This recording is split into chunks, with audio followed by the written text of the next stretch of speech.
very strong initiative of training people to teach through cases and write cases. And in 2020, year 2020, we started with our first competition in that area. And this is the third season of the case competition, and it is a great pleasure to welcome you all onto the third day of this competition series. And the first day we had listened to a lot of speakers from different walks of life who shared their ideas about what can be the possible areas of case writing. And we had heard a lot about how the cases can be written with use of technology and the emerging areas where the cases should be written. And today is a day where, and yesterday we had the case presentation in the 8 parallel tracks, and I'm very sure when the jury members who are there with us today and yesterday would agree with me that these presentations, these cases which were presented were fantastic. Each one of them had a great potential usage into the classroom, and I think each of the case is a potential case to be taught into the classroom. And we would be announcing up the winners for the cases towards a little later into the day. But today we have been joined here by two of our great panelists and our jury members and our board members at AIMA India Case Research Center. I have with me Dr. Shiva and Professor Meeta. Both of them have been supporting us at India Case Research Center. And I think because of them, we are able to really bring out any of the series of workshops or the competitions that we do. Without their support, it's really very difficult to really run the type of activities that we do at our Case Research Center. And I think Shiva sir comes with a very rich experience into writing cases, teaching through cases, and has been associated with a couple of case research centers across the world, and has really won himself many cases and authored so many cases. I mean, he has a record of cases, in fact. So, and I believe at this point in time, when we have all presented our cases yesterday and learned a lot from the jury members, this is the time where we have to really look into the do's and don'ts. Because for us, at anybody who joins any of the activity of India Case Research Center, we believe that this should lead to some kind of learning. And every hour, every day that you spend with our Case Research Center, that should lead to some bit of learning into your journey, and you should be more enriched from the learnings that have been done. So today we have along with us Dr. Shiva, we have Meeta ma'am. Meeta Sengupta is a prolific writer. She has been, in fact, one of the first few people to write cases. I think I have seen first case of her written in 1999, when people were still really, in India, were really getting to know what are cases, and very few B schools, apart from the IIM Ahmedabad, from where she's an alumni, was an institution which was using it on a regular basis. And I think this first case, which was again about a great organization, about a suitcase company in India, actually would have been it's a very interesting case. So those of you who have not read it, please do read that case also, because this is one of the pioneer cases and started very early. And I think both of these learned panelists today are here going to talk. They have listened to you, seen your presentation yesterday. And I'm sure some of you who have presented your cases yesterday had a chance to get their critical review about your cases. But today they are going to really talk about do's and don'ts of case writing, and with the perspective that how we are going to improve the cases which we have written, or the cases which we are going to write about. So dear sir and madam, we have here a lot of case authors who have presented cases yesterday joining us. And apart from that, we also have few of the authors and the faculty members from various B schools who are joining us today to really, they have an ambition, they have a dream to write cases, and they want to learn more about it. So with that word, I would invite you to really do the deliberation and thank you very much for joining us today. So over to you, Meeta ma'am and Shiva sir. Thank you, Professor Dr. Anuja. I think what we would want to do in this session is to make it as interactive and as conversational as possible, because I think as faculty we are all getting bored with these PPTs. Otherwise, we would we would also have some PPTs on do's and don'ts. So instead of that, what we would try and do is have a few thoughts of ours initially, and then get some questions from the participants so that it will be helpful for them. That's what I thought we'll go about. So a very warm welcome to everybody who is part of this session. And now I would request Dr. Meeta Sengupta to start with her initial observations of some initial do's and don'ts before we go ahead. Very kind of you, and thank you very much, AIMA, Professor Anuja Pandey.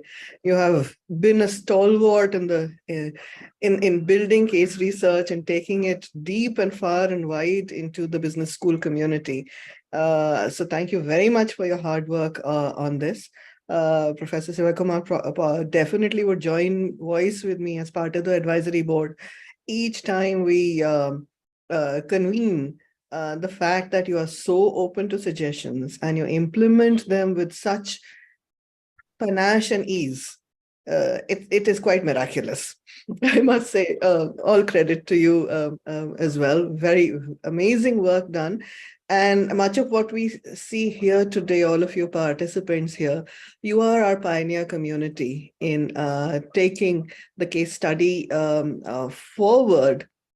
Not because it is only another pedagogy, but because specifically for management teaching, the case study opens up unique avenues of thought in the sense of critical thinking, your ability to imagine possibilities, your ability to understand worlds that were not part of your past, but the part of the future that you as a manager are creating. And also to recognize, and I think Professor Sivakumar and I possibly should have a debate about that, of also to recognize exactly what a case study is and what a case study is not. For example, it is not a textbook illustration. Even in textbooks, you will have little notes saying A went to the market and then did this, etc. There will be little storylets over there. But a case study is not an illustration. So what it is and what it is not, I think that will be the next thing. I will start with your question. Thank you very much for it, about the do's and don'ts. But also taking a step back in a moment on what it is and what it is not is something that is going to be useful for us to recognize. So the first thing, of course, is we are talking about two types of case studies. There are research case studies that go forth as papers in journals, etc. And then there are teaching case studies, which are also acknowledged as papers in most countries in the world. They also have the same level of research rigor, but the intention is to have a teaching as its final outcome. So a teaching moment is the first element of your case study. So when you start to write a case study, there are 2 or 3 do's. One, you must find a very interesting story. Sure. But in that interesting story, you must find a teaching element. The teaching element is the first do of it.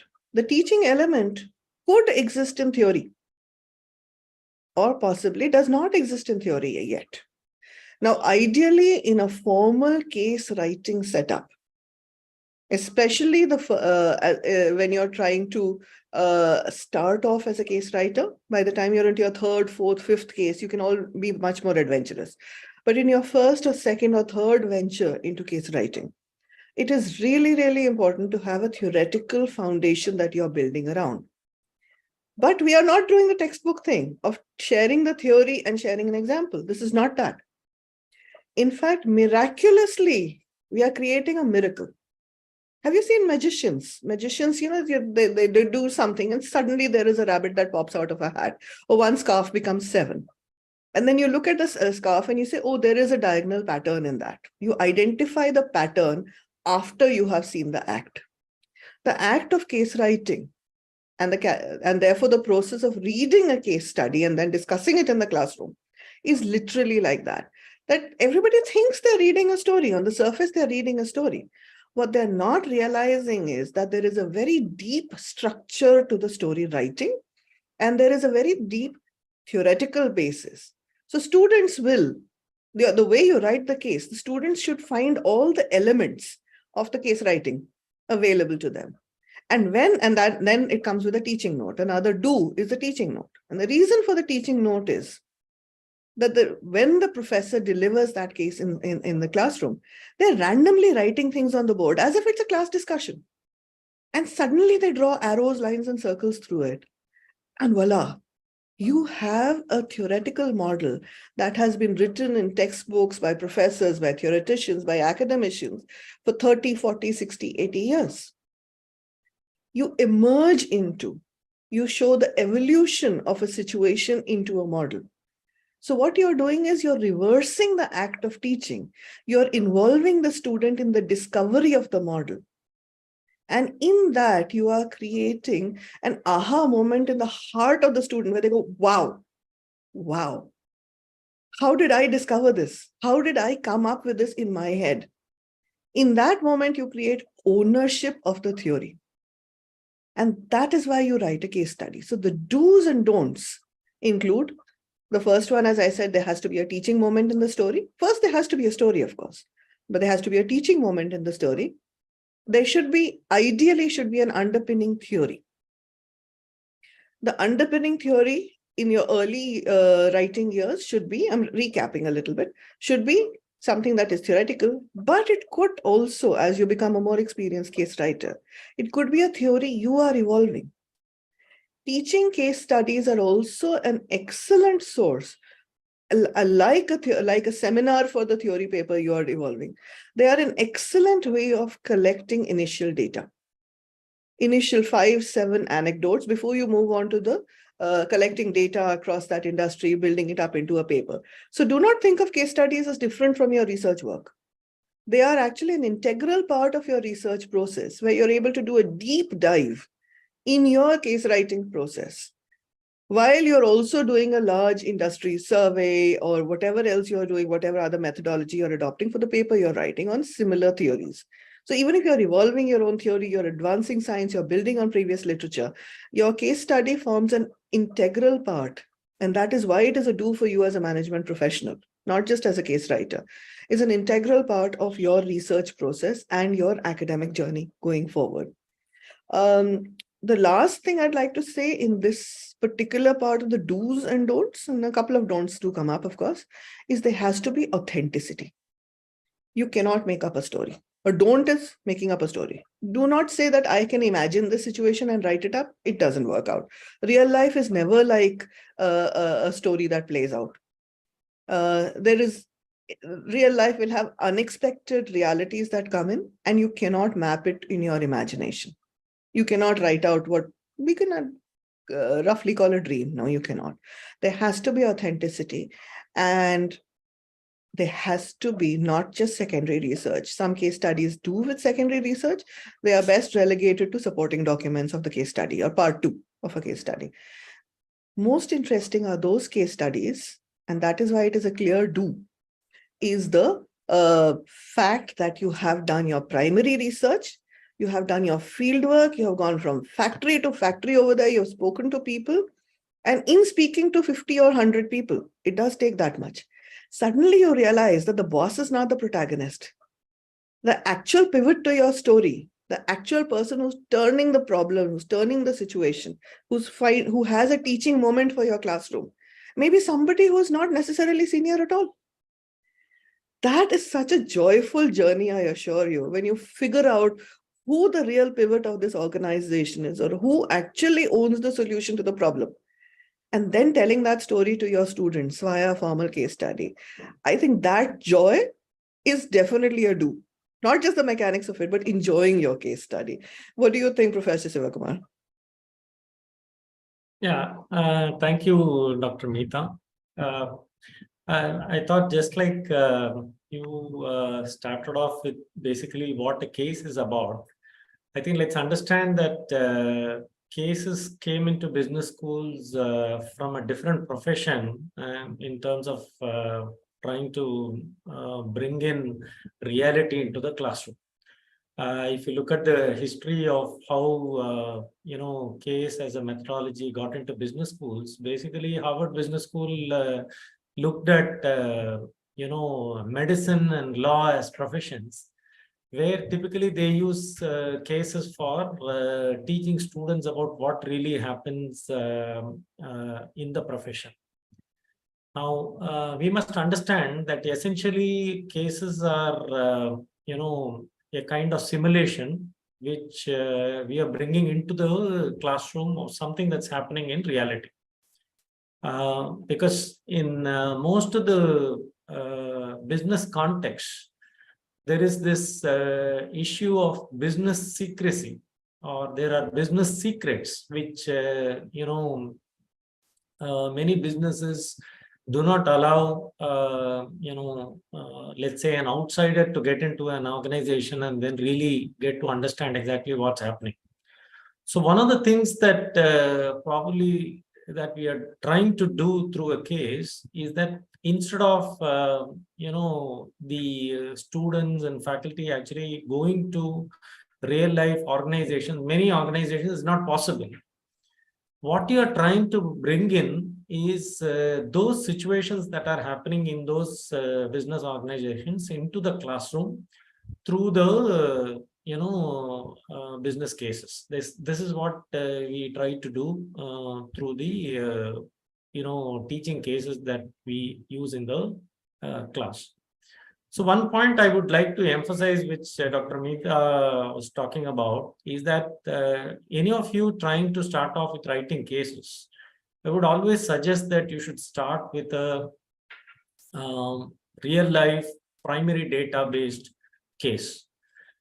Because when you have real life primary data based cases, what really happens is that you actually go through the entire process of trying to develop exactly what really is the story around in the case. One of the biggest do's, I would say, in terms of teaching business case, if I may call it that way, basically used in the classes to drive home a concept or a theory, would be a decision-making dilemma. The most important aspect in any case writing is actually a decision-making dilemma. This is something that we observe constantly. I think Dr. Meeta also would agree with me that whenever cases are written, especially for those who are trying to, do it for the first time, there is this confusion on what a case is. Right. Typically, it's like an elaborate description of a particular organization or a situation, and it just stops at that. Now, if you have this kind of cases, what happens is one of the other requirements in typically a case is that the case should be able to kind of create a discussion in the class. Right. If you don't have a dilemma, if there are no options that are available, and if there are no two different views on the same topic, let's say, for example, should this new product be introduced here in this part of the country or some other part? Or should we borrow money from this organization or the other? When you take any domain, you'll have enough of dilemmas that are possible. So the point here is that when our students get into organizations, they are actually faced with these different, options. And therefore, you have meetings and discussions to really decide in real life organizations, how do we go about in terms of taking a decision in this kind of a context? So what we are training students when we use cases in the classroom is, basically decision making, which is we are trying to say that if across 2 years in an MBA program, and let's say we are talking of a trimester system, and let's say, for example, there are about, 6 courses in a trimester, then we are talking of at least about 36 different courses. And let's say, for example, it's a 10-week trimester, we are talking of 36 courses into, 3 credits into 10 sessions per credit, etc. We are talking of at least about 1,000 cases if the whole program is going to be case-based. If not 1,000 cases, let's say in the Indian context, we are not so used to these cases and we don't have students with so much of experience, etc.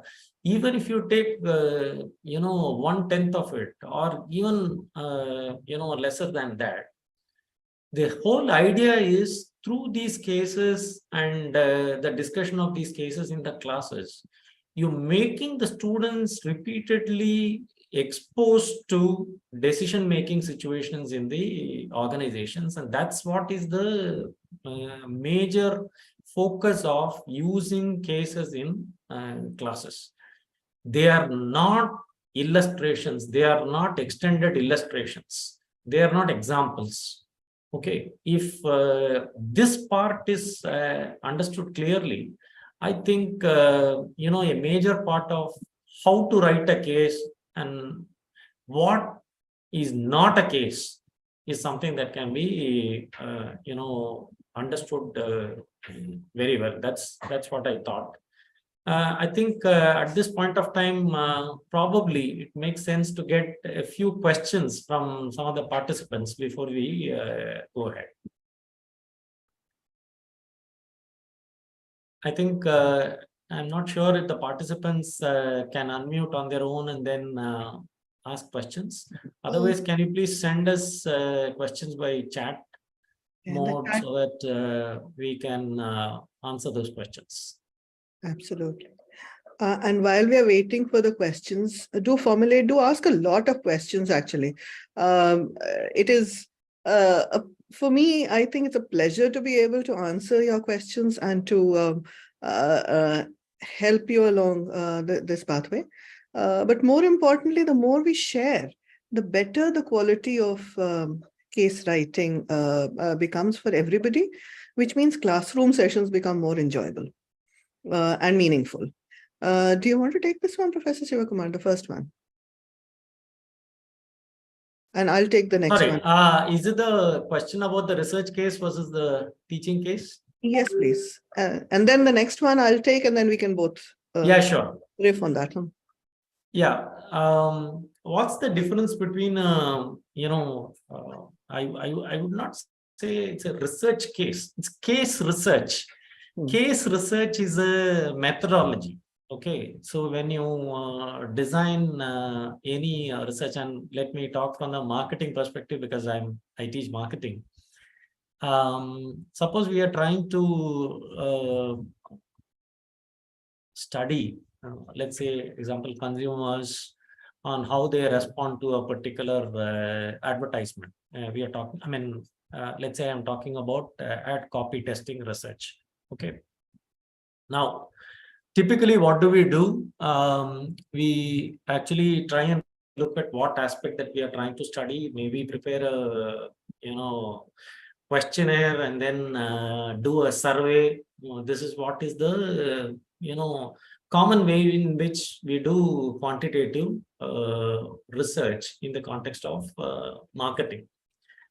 But instead of doing something of this sort, if we do it a bit differently, just take one particular ad copy in itself, then try and analyze several dimensions of that particular ad copy and then try and look at what kind of dimensions actually come through in terms of why a particular ad is effective versus why one is not, etc. Instead of actually talking to the, doing a survey among the consumers, etc. Then we are taking a particular case of this particular, ad that we are talking of, and then analyzing only that one ad, and we are taking this ad as a representative of the kind of ads that we are trying to study. Therefore, this becomes case research. So this is a case that we are trying to analyze, and therefore it forms part of the methodology, which means when we are trying to explain how are we trying to do the research, we are taking this as a case for the purpose of analysis in the typical the research paper format, if I'm to talk of it that way. Whereas in the typical teaching case context, what you would be trying to do is that here is a marketer who is trying to find out what should actually get into the ad, and there are 2-3 different options that the advertising agency has given the marketer, and you are trying to decide which one of those ad copies should be chosen for finally airing on, let's say, for example, TV, right? If we are getting into this kind of situation, then we are talking of this being a teaching case, because in the class, when you go with this kind of a dilemma, so people are going to say, the participants are going to say that this ad is better because it has got these aspects within the ad, etc., etc. And therefore, at the end, we are going to say the dimensions that come out in terms of why a particular ad could be effective is on the basis of whatever that we have arrived at in the discussion in the class. So, the situation is the same, but the style of writing, the nature of presentation, and what is it that you would do in these, whether we are talking of case research, case becomes a part of the methodology, and you need to really justify why you're going in for case research compared to the typical quantitative kind of research, etc. Whereas in a teaching case, you're actually bringing in a decision-making dilemma, and that's how the case will be present. Okay. Yeah, well Meeta. Yeah, absolutely well said.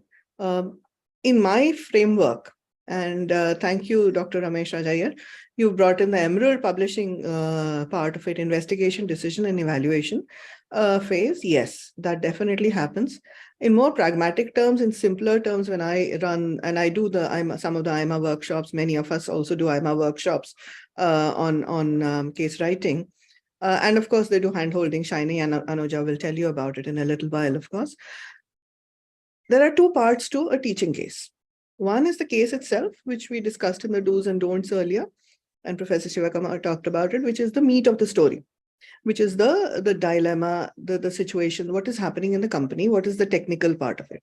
The second part of it is the writing, where as you said, it's a different format. And in a teaching case, I have a 3P solution. I can make it a 5P solution also. But for me, I say, what are the 3 things over here? Person, place, problem. I have to identify these 3 things, and I have to create a dramatic writing layer on top of the technical business aspects. So I'm not writing a story for Netflix. I'm not writing a story for Chanda Mama. I am writing a technical story, but I'm not writing it in the format of an academic to an academic. I'm not writing it in the format of a journal. I'm not writing it as a book chapter. I am writing it in an approachable manner that creates emotional connect. so much emotional connect that in the classroom, the dilemma, the dichotomy that Professor Sivakumar talked about becomes a dramatic argument. A case study is only successful if you have genuine fights in the classroom. If you have a tame classroom, it's a faddu case study. It's useless. I mean, either the writing or the teaching, there's a problem over there. You want drama. You are creating drama in a situation because honestly, in real life, our students are going to move from one dramatic situation to another 20 times in a day. And we are training them in 2 or 3 things. We are training them in the technical aspects of handling it, which is the theoretical model, the technical model, the balance sheet, the data, etc., that comes with our case study.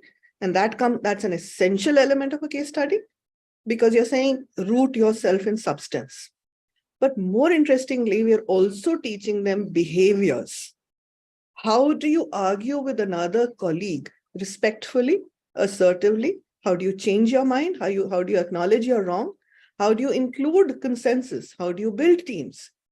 The teaching case study actually has all of these psychological triggers written in the writing. That is why I say person. Who is the protagonist in whose place? And we will tackle the protagonist. That's come as a question. Again, we will do that. Who is the person? Who are the persons over here? Which of these persons is the protagonist? Right? Who are so the person point of view? This person thinks this, that person thinks this, that person is very chalu, that person is actually the boss, this person actually has very high standards, that person just doesn't know how to do their job. All the persons. So persons in the story. Don't have too many, more than 3 and 4, become complicated in a small case study. But at least that, the person thing. Person also becomes perspective, by the way. So when you look at it from this person's point of view, this is what reality looks like. When you look at it from another person's point of view, oh no, they were actually right. Maybe this metal is not the right metal for this Apple phone. Maybe it should have been that metal, right? So those person becomes perspective also. Secondly, the place. What is the situation? Your situation analysis is the first part of the analysis in a problem-solving approach. So the place, what is the placement of every perspective over there, right? That is the second part of it. And the third is what is the problem? Because we are essentially teaching our students how to solve problems. Their job day in and day out is problem solving, move on, next problem solving, move on, next problem. How quickly, smoothly, beautifully, elegantly they do it builds them up into great leaders. That's how they begin to handle more and more and bigger problems. That's why they get paid more and more for solving bigger problems. So we're training them in problem solving. 2 parts in the writing of the teaching case study, which won't be part of the research case study, is either embedding a whole bunch of problems and teaching them how to identify, not teaching them, enabling them and showing them different problems to identify what is the right problem. And once they have identified what is the right problem or multiple problems, how do they solve the key problem and then the after effect and the consequences on the other sets of problems that will come because of it. Because the Bhagavad Gita teaches us that every karma has consequences. Every consequence is basically a problem. That is the next problem. We are all in an organization, in a family also, any system that we are in, we are setting up dominoes. So how do you solve? The key problem will be discussed in the classroom. And let me quickly move on to the next question also. Can there be a sequel? Of course they can. Some cases go up to 3 or even 4 parts. The 4th part normally is not very successful, but 2 or 3 parts are very, very successful. And they can be done in different ways. I'm going to come back to you, Professor Sivakumar, for examples of these different ways while I structure them out over here. One is, you can say situation 1 happened. The classroom comes to a solution with the aid of the teaching note. Teaching note, of course, isn't shown to the students. And then suddenly in part 2, you realize it was a different problem completely. I still remember a case that I hope is still taught at IIM Ahmedabad. In the first year, we did it as a basic writing case. And the second year, we did it as a power politics case. We totally had a different insight into the real and genuine problem over there. And even 40 years later, 30 years later, we will still remember that case study, by the way. The second could be simply a sequence. Situation A happened, situation B happened. after that. The third way of doing a sequel is you're saying that this happened from the perspective of person A, this happened from the perspective of person B. The same thing could be done in terms of region A and region B. Because remember again, as we both have been saying, it is not an illustration. So when you solve a case study, you have not solved for every situation like that will happen in the future. So in a way, putting a sequel over there shows the student that the same problem can have different situations and solutions in different contexts. And that in a way, that way, a sequel is actually quite useful. A third part of it also, as a sequel, if you have an industry study, that's very, very valuable. We saw a couple of industry studies also yesterday in the case competition as well. And I would encourage, in fact, some more industries to come in as part of the case study pack coming in. But what do you think of sequels, Professor Sivakumar, and as we go through the questions? Yeah, in fact, I have also written cases which have had sequels. Yes. In fact, this is one way of trying to also bring in some kind of interest and curiosity among students. Okay. You can start at one level of dilemma. Let's say, for example, there are three kinds of products that are supposed to be introduced, and now you say one product has been introduced. Okay, let's say, for example, Milky Mist started off as just a seller of fresh milk and a few processed products, and now it has got into ice creams. So you have Milky Mist ice creams. The question is, will it succeed in a kind of context where there are so many players already, and this is probably maybe the 101st player getting into ice cream business. But then they are getting into, let's say, for example, premium ice cream segment. Now, how many players are there? What is happening, etc.? And is it going to add to, the greater business of, this brand, right? And is it a good option to go ahead with? Now, this is a first level case. Maybe next level can say, among the flavors that are introduced, these are the kinds of flavors that they have introduced. Do you think there is a issue with the kind of flavors that they have thought of initially for introduction, etc.? So, which means you are trying to build on to each one of the aspects of the case as a sequel. And that makes the whole case interesting. So sequels can be of two types. One is where we are talking of, like I said, within marketing itself, at each level, some smaller decisions. Or it could be at the marketing strategy level, where it's a totally different kind of a dimension altogether. Totally different business altogether. So, the whole idea in terms of writing cases is like we are again and again emphasizing, is to improve our decision-making skills, in the classroom of the students or participants who are there going through this, case discussion process.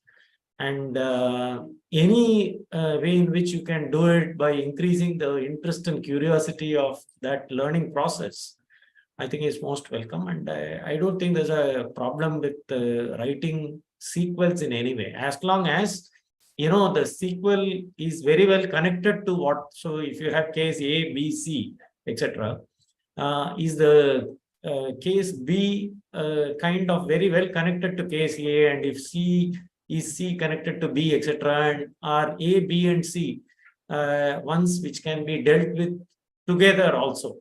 If you are able to, kind of create situations in such a modular way, I think that would be helpful in terms of using the case effectively. That's something that I thought, we can think of in terms of sequels. I think one question that has come in, which I think is very important. Many times when we write cases in case writing workshops, and company asks us to disguise the name. So how could we prove that this is a real case? How to prove the authenticity? Okay, it's a good question. I don't know, Dr. Meeta would want to answer this, or let me just give a. It's simple that every case, finally, if it is to be accepted by any case center or any publication outlet, they will ask for what is that consent. Yeah. Case consent letter or form. That's very important. So instead of the two that generally Dr. Meeta was talking about, there are 3 items that you have to be careful about when writing a case, especially of real life organization. Number 1, the case in itself. Number 2, the teaching note. Number 3, the case consent form. It's very, very important because nowadays, I think we have also become very litigious as a country. So there is a big problem. So if you write something about a company or any situation in the company without their consent, and I'm not talking of those which are based on secondary data, I'm talking of the primary data based ones. You will be in great soup if you don't get the consent. So when you approach the organization for consent, there are 1 or 2 things that can happen. Number 1, the company says, we have absolutely no problem. You publish it as it is, right? That's one thing that can happen. Second possibility is that the company would say, just like publishers, that please wait for the next 1 year or 6 months, etc., because what you have written on is a very, very important decision of ours. So if you publish this case now, our competitors will get to know about what is happening or cooking inside our organization. So let there be an embargo of 1 year, 6 months, 2 years, etc. Many of the multinational organizations, you must have seen some of these cases also. These are a bit dated because the company itself would have asked for an embargo. The third option is about masking of data, right? They would say you apply a multiple of 0.1 or 0.5 or 0.3, whatever it is, etc. Please, do not provide the data as such, but, provide it as a whatever the multiple or something, where the idea, the concept of the theory, that part is not lost when we make these changes in the data. But we don't want the actual data to be made available, which means the data is masked. In some cases, they may say that we don't want our company name, we don't want the person, the organization be named, I mean, the name of the person be there, etc. So in these cases, when you're getting the consent is actually signed, consent form is signed by the person who is responsible for giving the consent within the organization. But it's clearly mentioned in the consent form itself that data is masked and names are masked to ensure confidentiality of this one.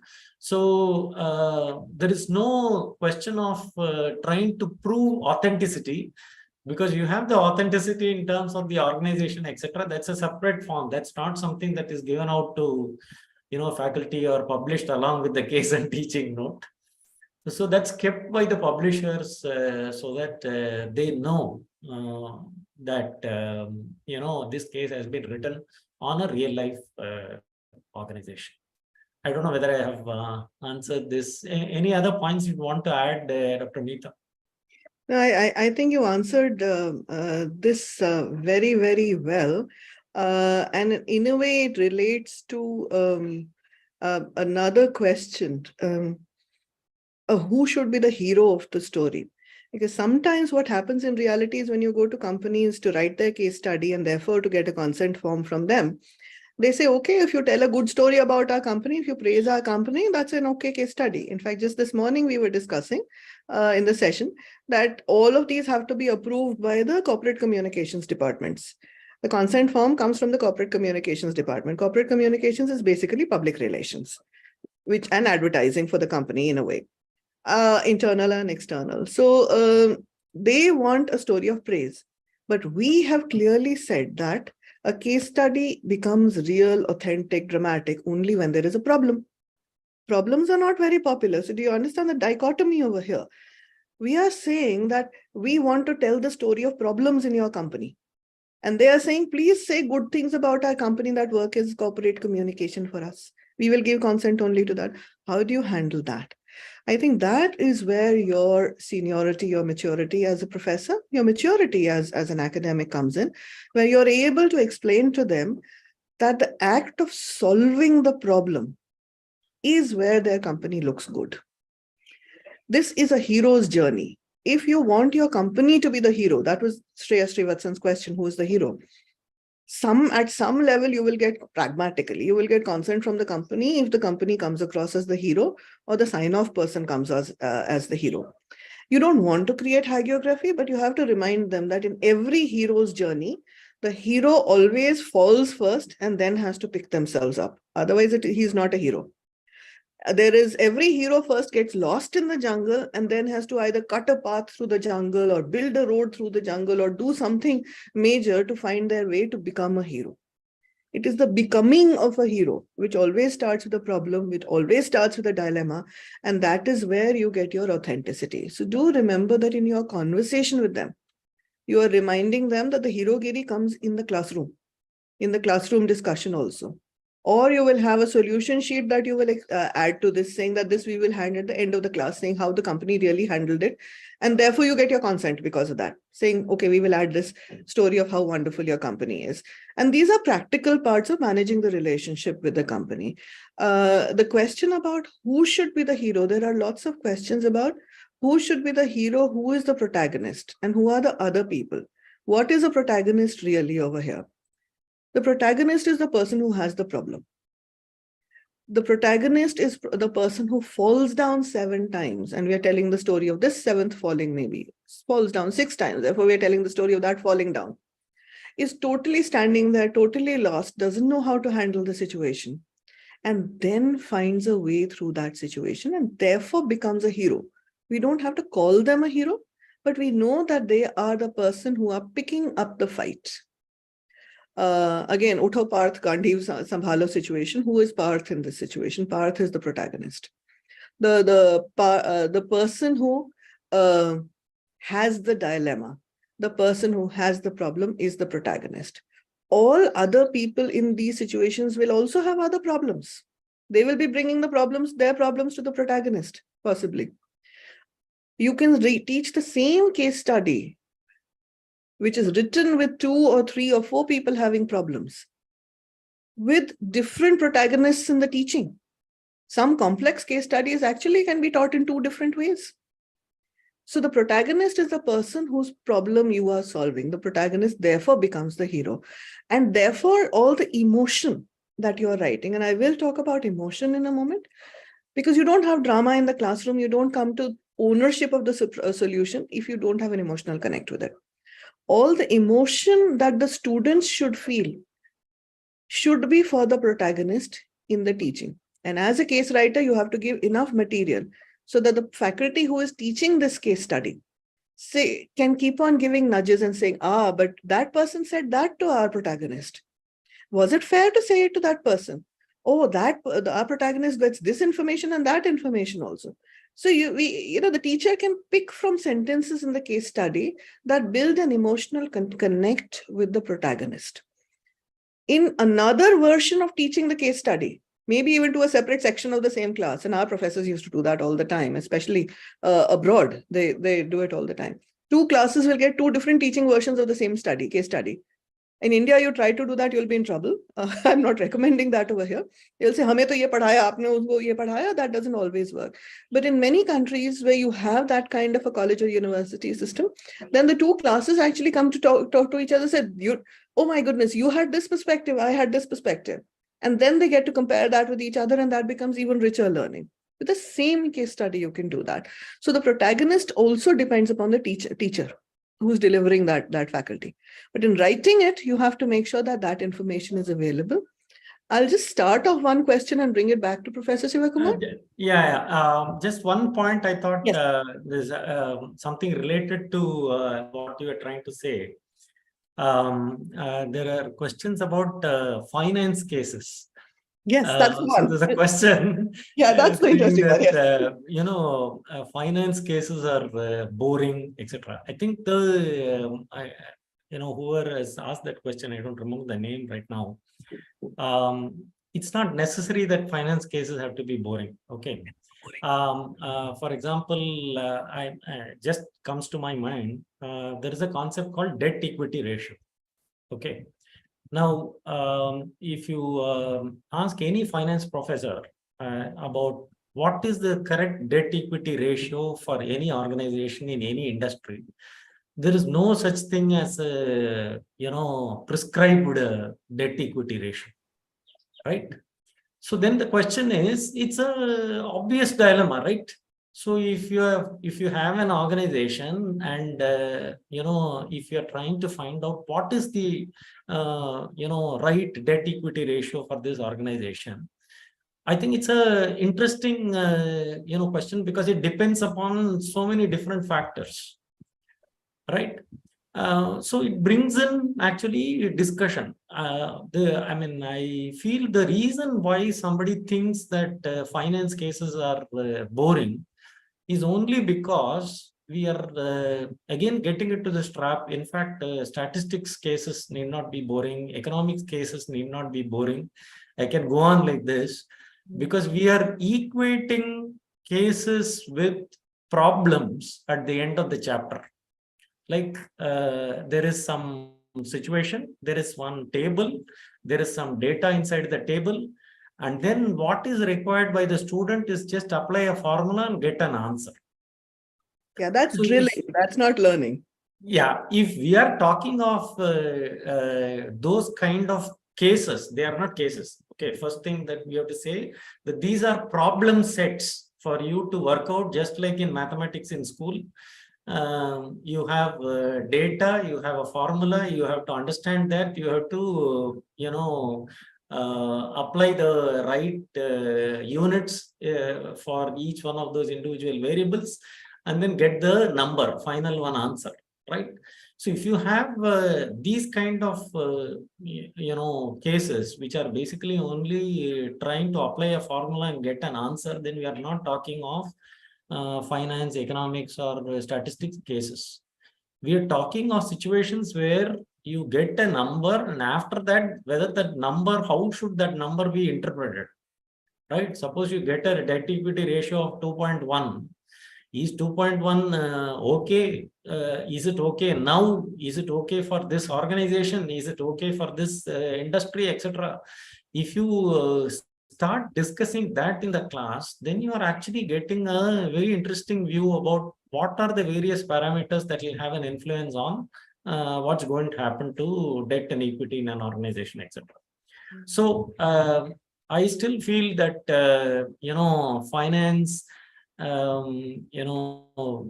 statistics, mathematics, economics, etc., which probably somebody thinks as very boring subjects, need not be boring, provided the kind of cases that one is writing and the nature of discussion that's happening in the class makes the difference. Okay. Lovely interpretation. There is just one question, and I'll just stop with that. There's one question about how do we get to know about writing good cases and what is a good case and all of that.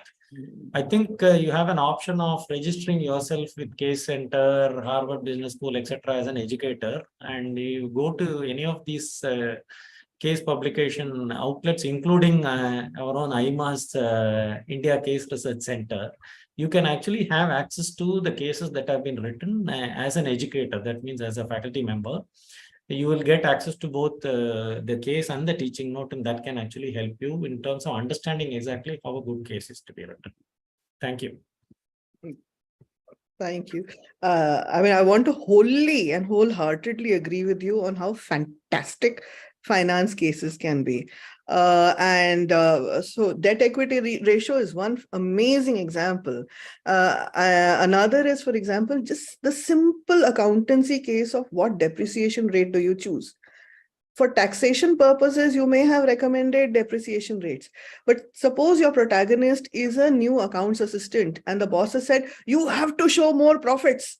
I cannot go back to my family and my investors with this rubbish level of profit. So what can you tweak in the accounts that shows more profits? EBITDA.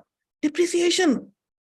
Play your depreciation. There's so much play in the depreciation. There's so much play in all the other allocations that you make over there. Accountancy professors will know exactly what I mean. But build the story into that, build the drama into that.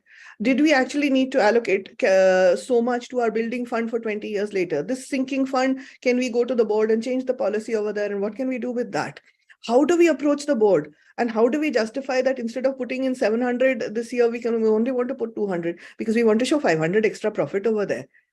The same thing with our startups. Every one of our startups is in the valuation game. What is this valuation game? The valuation game is not the drama of the big sales and scaling up. The valuation game is when you are calculating your NPV over there, what is the IRR rate that you take? How do you choose your IRR rate? Do you want to go by the LIBOR rate? Do you want to go by the London? Do you want to go by your risk capacity? Do you want to go by what the industry does? Who's going to challenge you? Are they going to accept what they're going to say? Your IRR reflects your alternate investment. What is your alternate investment?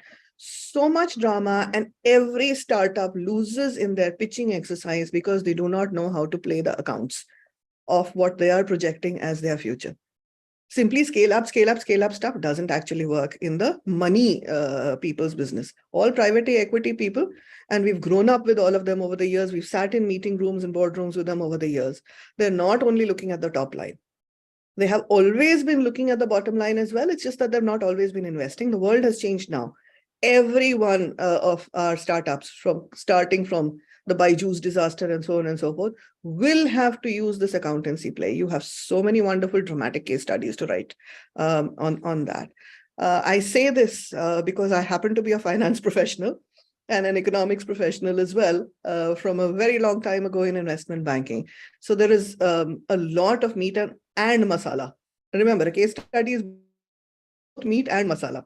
So in each of these situations, sorry, I got very excited about this one. I should go back to all the more authentic because I come from the marketing domain. I cannot talk too much about finance. Oh, I must tell you one for a little while, and this goes out to all the women professionals over here who hold on to their careers. Just after I had my baby, I taught accountancy and only accountancy for 3 months. As a finance professional, I used to find accountancy very boring. My students loved the fact that I would walk into class and say, okay, today, how can we change the accounts? The same accounts, how can we present them in a different way with different answers to the questions? Yes. Because what you do not realize is so much depends upon assumptions that you are making as a policy within the organization. Yes. Policy making, we are now seeing it as public policy case in terms of case studies, by the way. I am looking forward to policy making within organizations as case studies from many of you, because these policies set internal rules, but internal rules are always negotiations. Negotiations within an organization in their turn are exactly where you have all the dramatic debate within an organization. Negotiations, wherever you find negotiation, you have a problem and a problem solution. So find situations for negotiations. Professor Sivakumar, you had indicated. One quick answer to a question on secondary data-based cases. I think as long as you give proper and perfect references, there is absolutely no need for you to get any consent from the organization in order to write a secondary data-based case. I think that's the answer to the question on secondary data-based cases. There was some question about, can I write something on a closed PSU, etc. Not clear about the question, whether it's old or new, doesn't matter. As long as it is going to bring in some, good theory or concept, doesn't matter whether it's a closed organization, failure, success, how old is it, etc. But in general, you're expected to write cases on current events are happening, so that it gels well with students, because they will be able to relate to it.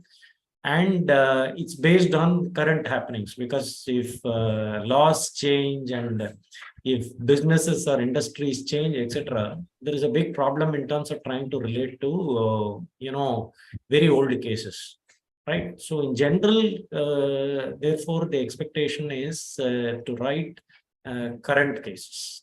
Okay. Absolutely. I mean, that's current cases help in this scenario, because our realities are changing very quickly, VUCA world and all that stuff. But honestly, there is a huge amount of value in older cases also, because many economists, for example, will tell you that many of the current situations we're facing right now, the big picture problems, are very similar to the questions and answers that we were solving in the 1970s. So having that understanding of those situations is also quite useful. There are a couple of questions here. I think we missed a question about students bringing stories, one of the earlier questions, and how can you convert them into case studies? I think the process remains the same as is taught in the AIMA workshops, and all of us have contributed to building the workshops, and they've improved dramatically from when we started. I actually find them very mature now. The process remains the same. It's whether you read it in a magazine, whether you meet somebody at a party, whether you go for a project interview or somewhere, or whether your student brings the story to you. Once you have a story, remember, the story is simply drawing room level adda story. To convert it into a teaching case study, you are going to go and authenticate it. You're going to gather data for it. You're going to set up interviews for it. You'll start with an MOU with the company. You'll end with a consent letter of the company. In the middle of that, you will record every one of your interviews. You will gather your secondary data. You will start with the process of writing. You will say, oh my God, my writing is so terrible. I'm not trained to be a writer. I'm trained to be an academician. Why should I be doing something that a Netflix writer should be doing? You'll put it aside for a while, then you'll go back to the story, because it's actually a compelling story, and you see in your classroom how much of a difference, how much more real the impact on your students is. I mean, I referred to a case from 30, 40 years ago. And yes, my batchmates thankfully gave me the name Ajit Verma MBA. That was a very, very old case, which may not be relevant today, but we will still remember it as we become CEOs in different companies right now. So coming back to this one, it is absolutely imperative that you go through the standardized, it's not a standardized process, but definitely a rigorous process of authentication, of understanding the underlying theory, the do's and don'ts that we were talking about at the beginning, of bringing an emotional layer to it so that there's emotional connect, of understanding the problem and the decision-making dilemma, and remembering that you're training your students. In the writing, you're putting in enough elements to aid the teaching faculty, whosoever's teaching your case. Hopefully there'll be at least 100 faculty, 1,000 faculty teaching your case. So put in aids for them so that they can pick from your case and say how, and help your student become that management professional sitting in the actual hot seat, saying, okay, I have this problem to solve. These are my behaviors. These are my attitudes. These are my signals. This is how I demonstrate leadership. And this is how I demonstrate my technical skill. The technical skill part of it is actually the first part of it. Because every one of our students will go out in the world. They will be challenged. Everybody will say, you are stupid, we are smarter. The MBA world is full of we are smarter people. We are trained into saying we are smarter than you. That is our training. So they will also be challenged by other MBAs. And they will first have to prove their technical skills. So remember, the technical skill building in your case study is as important as your behavioral skill building in writing the case study. See, I think there is a question by Dr. Ramesh Raja here, and it's an important one. He is trying to say that emerging countries versus Europe versus the US, there's a difference in the way in which we look at things, etc. But case teaching or using decision dilemma based teaching cases in the class is a philosophy. Okay, you should first, try and subscribe to this philosophy. I should say that. Okay, if we are happy with the traditional lecture mode, where you teach theory and give an elaborate example, etc., I think that's fine. If it works for you, it's fine. But the problem in that kind of a, situation or that kind of a teaching context is that it is more like I open my head and whatever the knowledge from the fountain in my head is flowing into several fountains that are open or several vessels that are open on the other side in terms of participants, whether it is UG, PG, PhD students or industry executives, etc. This is what we have been traditionally doing. It's mainly knowledge transfer, right? Now, what happens in this kind of a knowledge transfer situation is that when it comes to application, one fails very badly. And that's what we observe even among students when they come to, business schools, especially. And in fact, one of the things that most of the students appreciate in business schools is this highly applied nature of what they learn, because they're able to relate to products, organizations, decisions, etc. And therefore, they are able to really relate to it.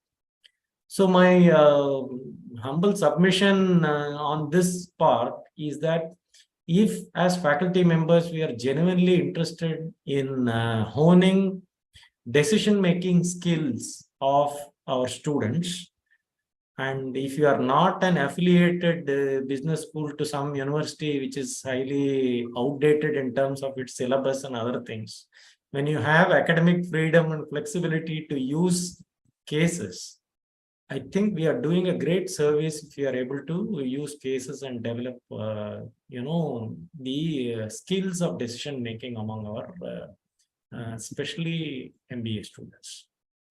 Actually, I'd like to reinforce that, and it has to almost come as a warning. If you find you're teaching management through textbooks and only textbooks, you will be providing solutions pretending that management is a science. Management is a social science, it's an art, it's a skill set, it's a vocation, but it is definitely not a science. So as you said, the fountain, if you're saying that here is a red fountain and here is a blue fountain, and therefore the decision between red plus blue is purple, everyone cannot go and implement a purple solution in every context. In fact, we had a situation, and we've had the situation many times before, where somebody has done some sort of a training course. And many of us have these executive education training courses where we know we pay a little bit less attention because we assume that the students are more mature. And they go and implement some leadership formula that they have learned. There are no formulae in management. There are situations and negotiations. And a case study is 1 hour where you go and play like a simulation, you said, in a situation and negotiate your way through it. There is no one standard purple answer that will come out of it. In fact, if you teach the case study to one group, you may come up with one answer. You teach this same case study to another group. In an executive education situation, people with more experience, you will come up with a different set of answers for the same story, because it is being put in a different context, because it is being put at a different level over there. The fact that managers have to learn that there is no one formula. We are not machines, we are people. Machines, light, sound, widgets, materials, all inanimate things can have formula. We are animate, live, thinking, feeling human beings. And therefore, a case study actually is far superior to textbook teaching, because we are reminding our students in every minute, please adapt to your people. Be adaptive. And therefore, it is an adaptive teaching methodology, which makes it so much richer for our students. If they go and implement the purple formula, I know for a fact that in one situation, first that person fired 7 out of 8 staff, and the next day they were fired themselves. It literally happened once because they went and implemented a formula. Big mistake.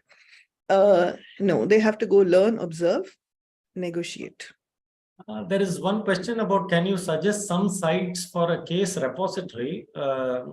These I thought are very common knowledge for everybody. You can go to Case Center, you can go to AIMA's India Case Research Center, you can go to Harvard Business School Publishing. These are all very well known. You can go to IV Cases. These are all well known case repositories, and I think Dr. Mani Meghalai is the one who has asked this question. These are very well known. Most of the people who are quite familiar with cases, I think, are quite aware of these repositories. But I think probably Madam is new to case teaching, so it doesn't matter. Just go through any of these IV Cases, AIMA, All India Management Association's India Case Research Center. I think she's saying I meant free online sources. Yeah, I mean, I suppose you are thinking about just downloading the cases and distributing it in the class without paying for it, kind of a thing. There are also free cases available across in each of these. In IV Cases also, there are some free cases. In this one, Case Center also, there are a lot of free cases. Even in Harvard also, there are a few cases that are available for free. So in each of these case repositories, free cases are available. You can use them. Otherwise, in many of these, you would have to actually pay on the basis of number of copies that you are using. That's how it is. So I just want to quickly pick up on one question, not take very long. There's a question about, should a case always have a problem to be solved? How about a case where the best practice has been followed by a company? You can write about best practices that have been followed by a company, but that's a very boring case study. There is no teaching moment in it. The teaching moment is how you arrived at that best practice. How did you decide that that was best practice? Remember, your student is going to become that manager. They're not going to simply say, thank you very much, oh God, for this best practice that you have handed down upon us. They're going to be put in a situation saying, it is your responsibility to discover what is best practice in this case. Please deliver to us. So how is the important question that you ask in a case study, so that the students discover various hows of doing their work. Any more, Professor Sivakumar? Looks like we have answered most of the questions. If there is anything that we have left out, if somebody can remind us, I think we can answer. Otherwise, we are almost on time. As punctual as management professors should be. Yes.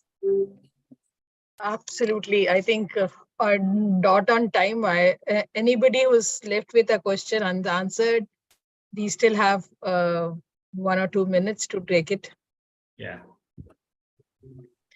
But it has been an amazing session. I think very wonderfully written, spoken.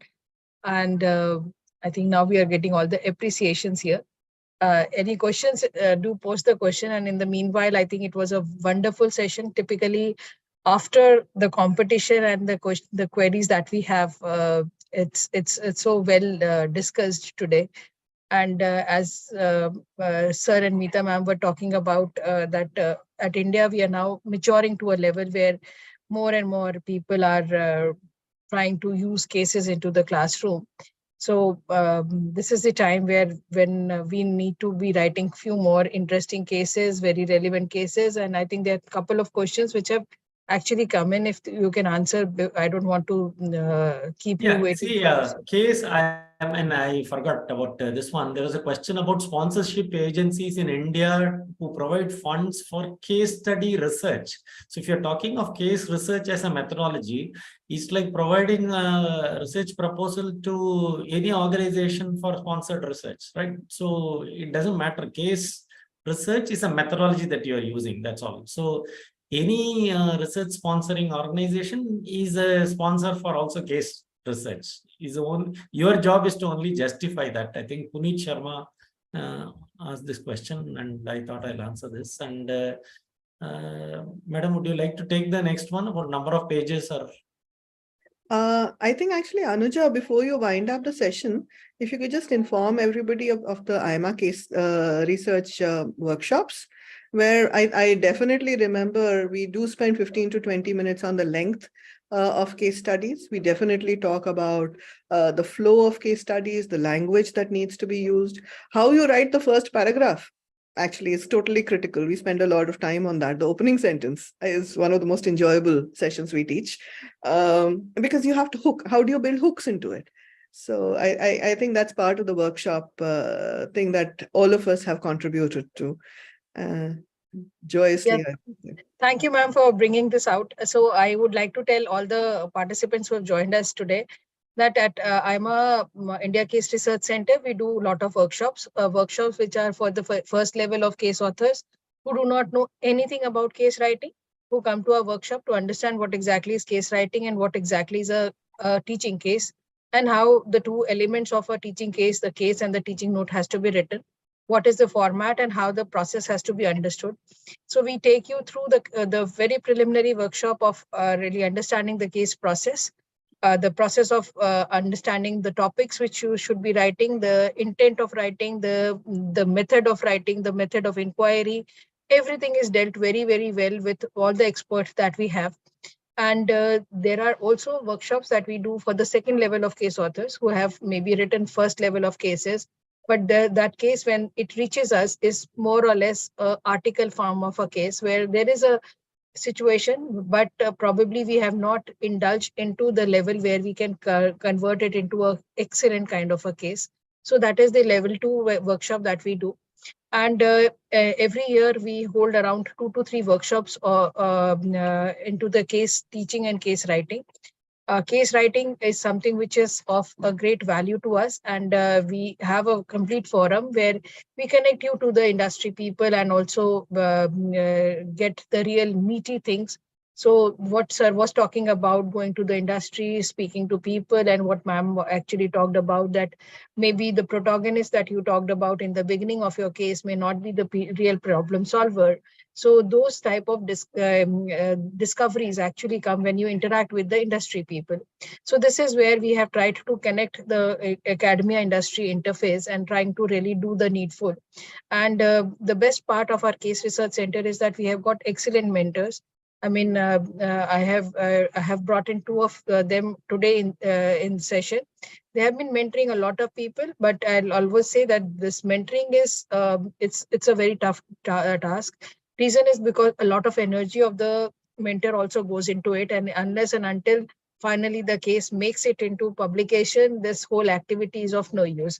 So we really recommend that once you think that you are really serious about writing cases, do reach out to us. I'm sure you'll find a lot of these workshops very, very useful. So we have one which is lined up towards the end of May. Probably the 3rd week of May is the workshop which we are holding. And we are talking about a lot of things, and which is where we are also talking about how are you going to integrate the whole thing into the curriculum. So this linkage, the theory linkage, which Madam and Sir talked about in the very beginning of this session, is very, very strongly built up. I mean, it's for us, it's a very strong academic activity. And as you know, this is a complete book in itself. One case is a book in itself, and it has got a larger shelf value because, as you would have heard, Sir and Ma'am recalled the cases which they had learned in their classrooms.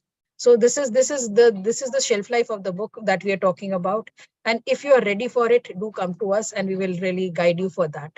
And with that, I would really like to end up the session. Thank you, Shiva sir. Thank you, Mehta ma'am. I think it was a wonderful session. You brought in a lot of things today. And I'm sure once these participants come to the workshops in which you train our participants, they would actually get the real feel of it, that once we have written the case, then you discover, oh, this is the things that we have missed out. And this is where we start writing again. So those interesting parts we'll be dealing in when these people join us into the workshop. And with this, we come to the end of the first workshop of this day. And we have a second one which is lined up. I'm sure my colleague would like to put up the slide for the second workshop. It's a wonderful session here. I mean, we thought that this should be the final takeaway for the conference and the competition that we held. And we are so very pleased to have with us two very, very senior people who have been part of the editorial board. I'd like to introduce Dr. Radha Sharma, Dean Research and Industry Academia Linkage at NDIM. She is a former professor with MDI. She has been the editor for one of the most prestigious journal of our country. I think everybody who is a faculty member has heard about Vision or would have read Vision. So she has been editing Vision and had taken up the Vision journal to the level where the international community got to know about it. So, I mean, who can be a better person to really help us out into understanding what exactly an editor looks into when they are looking for a case study. And probably these are the insights which we will really want Madam to share with us, because I think every year thousands of articles reach her, and she's been very, very critical on choosing which article to really go through the journey of final publication. So she'll be sharing her insight. Joining along with her is Dr. Shalini Rahul Tiwari. She's a editor for Emerald Emerging Market Case Research Journal. And we are very, very fortunate that she's today the part of our workshop. She is Associate Professor of Strategy and Innovation at IMT Ghaziabad. And I think when we speak about her, she has been holding a lot of workshops where she has trained not only faculties from India, but I think all the neighboring part of our geographies where she's been holding a lot of workshops. And she comes with an enormous amount of experience in terms of what exactly Emerald looks into. So today, as we had talked about, AIMA, India Case Research Center is about to sign off an MOU with Emerald Market Research Cases, and we are also tying up with have a tie-up with a lot of other business schools. So these cases which have reached us in this competition, some of them would also make up to through AIMA Case Research Center to these platforms. So we would like to really hear from her what exactly Emerald looks into. So maybe this would help us to define the cases, though we have already would be declaring the winners very shortly. But there is always a scope to improve the cases. So we would really want her inputs into that. I think it's a great day for us. Dr. Radha and Dr. Shalini, I'd like to bring to your notice that this is the third day of the workshop, the final day of the workshop, and the competition that we have been holding. In this competition, we had more than 100 cases which were sent to us. Around 48 of them made their presentation. Today, in another few minutes, about an hour or so, we would be declaring the winners. We had the jury meeting in the morning where we have selected some of the best cases and some of the cases which would be really getting up the merit certificate from AIMA. So this is the audience which is looking forward to really work further onto their cases. They're looking for your insight, and I think these would be very, very valuable takeaway for all the participants to you. So over to you, Radha ma'am. I'd request if you can start the discussion, and followed by Dr. Shalini. We'll look forward for your inputs there. Thank you, Dr. Anuja. A very good afternoon to everyone present here. At the outset, I would like to thank ICRC, AIMA, in particular Professor Raj Agrawal, for giving me this opportunity to share my thoughts with the case writers, faculty, scholars, and the other academic faculty present over here. I am deeply rooted in Indian ethos, which advocates, let noble thoughts come to us from all the directions. So whatever I'm going to share with you this afternoon would be based not only on my experience as editor of various journals over the years, but also based on my learnings at Harvard Business School in teaching and writing cases, also as chair of Caroline Dexter Award at Academy of Management, as jury of UN Global Compact, international case competitions, various case competitions, besides the cases which have been published by me with various publishers, Rutledge, Springer, Edward Elgar, Palku, Macmillan, to name a few. So to start with, I feel it's very important for an editor to be a case writer too, because it would be helpful that one would be able to appreciate the nuances of case writing. It would also add value if the editor has also been a case teacher, because one would be able to appreciate the pain points and also the challenges faced by faculty and students in a class. So as an editor, my first and foremost suggestion to each case writer would be to decide what kind of case one is going to write, whether it's going to be a teaching case or a research case. Both have different objectives. I know there's a lot of confusion, there's a lot of ambiguity about it. A lot of people use these words interchangeably, but these are different. They use different methodology, they use different objectives, and there are differences. A research case can lead to theory building and knowledge creation, whereas there'll be better economic returns if one is writing a teaching case. In fact, I have written both kinds of cases, published both kinds of cases, but I enjoy writing and developing research cases. So it is said that case writing is an art as well as a science. And for me, a research case is like painting on a canvas. The artist is free to paint whatever one likes. It could be a portrait, a scenery, a situation. The artist also has freedom to choose the color, to use the strokes one likes, and also to create an effect that one would like to create. So what does an editor look for from the cases that one receives for a journal? The first and most important would be the originality of the concept, idea, or practice. Now, the general perception, most of the researchers and case writers, the beginners they have is that the case should be about a great company, about the best practice, about the latest trend. But my experience has been somewhat different. A couple of years back, in fact, about a decade back, I wrote a case on a very famous incident, not so famous for good reasons. It was the Nirbhaya case.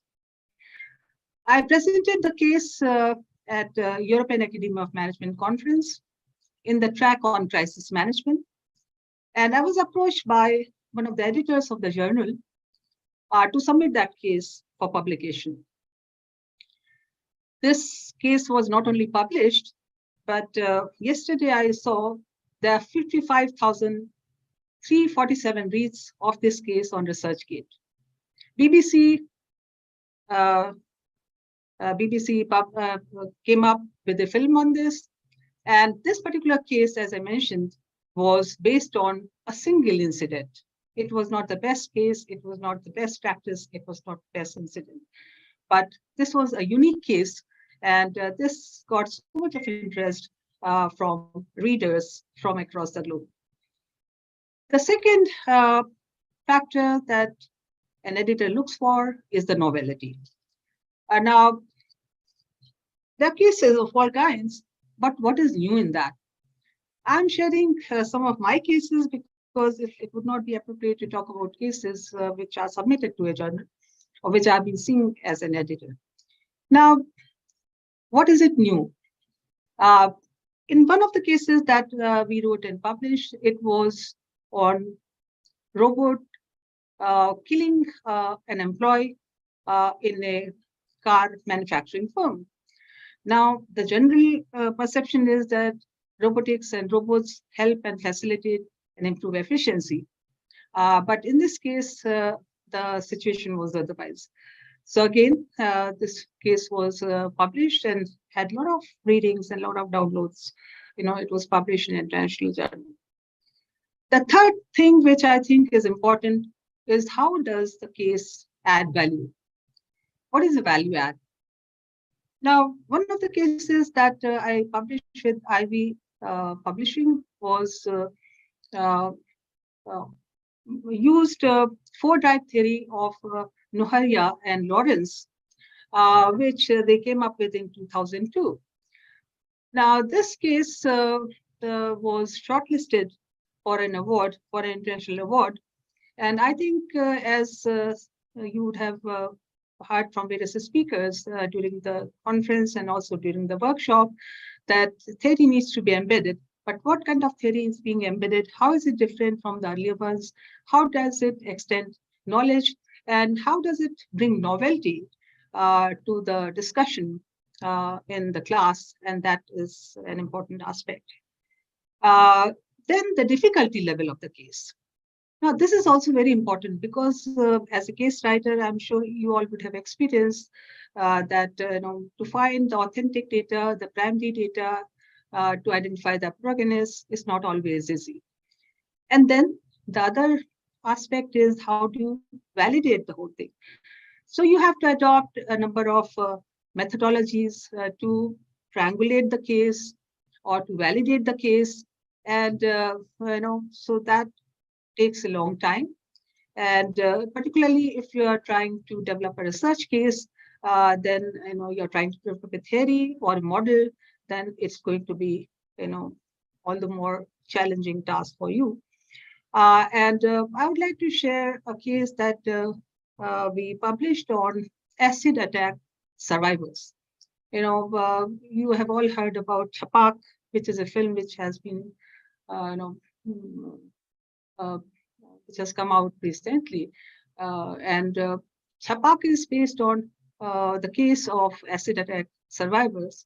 And there are two of them who set up a unit and developed a business case. So it was not only a case about their trauma, but how they converted their trauma into an income generating venture, and how they came out of this crisis and trauma during their life, and how did they started a foundation and attracted many more acid attack survivors. So this case got Best Case Award, and we also published that. So the idea is to share that whenever you are writing a case, just don't write a case because you have to write one, but see what is it in, what is there in it, or what value it is going to add, and what novelty is going to, have for people, or for the editors where you are submitting. And the last point, which I think is very important, is that depending on the outlet of the case, case publication, you have to follow the guidelines of either the journal or the case case publication unit, or wherever you are submitting. If you are submitting to ICRC or IV, or every case publication house has got different guidelines, different formatting style, length of the case, and so on and so forth, requirement for teaching notes. So your case has to be, as per that style. And I'm sure with the kind of inputs that you have received during the past 3 days, during the conference and the workshop, you would have felt very enriched. So in this short time, this is what I thought I'll share from my side. But if you have any questions, I'll be very happy to take these and answer your queries. Thank you. Thank you, ma'am. I think very, very valuable inputs, and in a very short span of minutes, you have tried to be very crisp onto that. May I now request Dr. Shalini to share her version of it? A very good afternoon to all of you, and I'm really excited to be here. And thank you, AIMA, thank you, ICRC, Dr. Raj Agrawal, Dr. Anuja Pandey for extending this invitation. So I have been an associate editor for the Emerging Market Case Studies Journal. And I have had some good experience in terms of reviewing these cases. We get hundreds of cases in a year, and we have to then, select a few of them, which of course meet our requirements, but they are good enough to be published. So I would rather, pick out nuggets from my experience and share them with you. And of course, then you can, ask me a lot of other questions and then we can deliberate on them. So I was listening to Dr. Radha, and from her conversation here, I have picked up a few points and I would like to elaborate upon them. So one thing that as an editor, I'm looking for in a case study is the, the decision. What kind of dilemma exists in a case study? And here, let me clarify, as she was saying, there are two kinds of cases, research cases and teaching cases. So Emerald focuses on teaching cases. So when we are looking at a teaching case, we are fully clear that it has to be used by the facilitators all over the world. So it has to resonate with the audience. So context-specific cases are, they are very well received, but then they should not be so isolated that they can be used only in a particular context and they can't be used in another context. So the focus here is on the decision making. Okay, and what kind of decisions have been made? How would they impact the organization?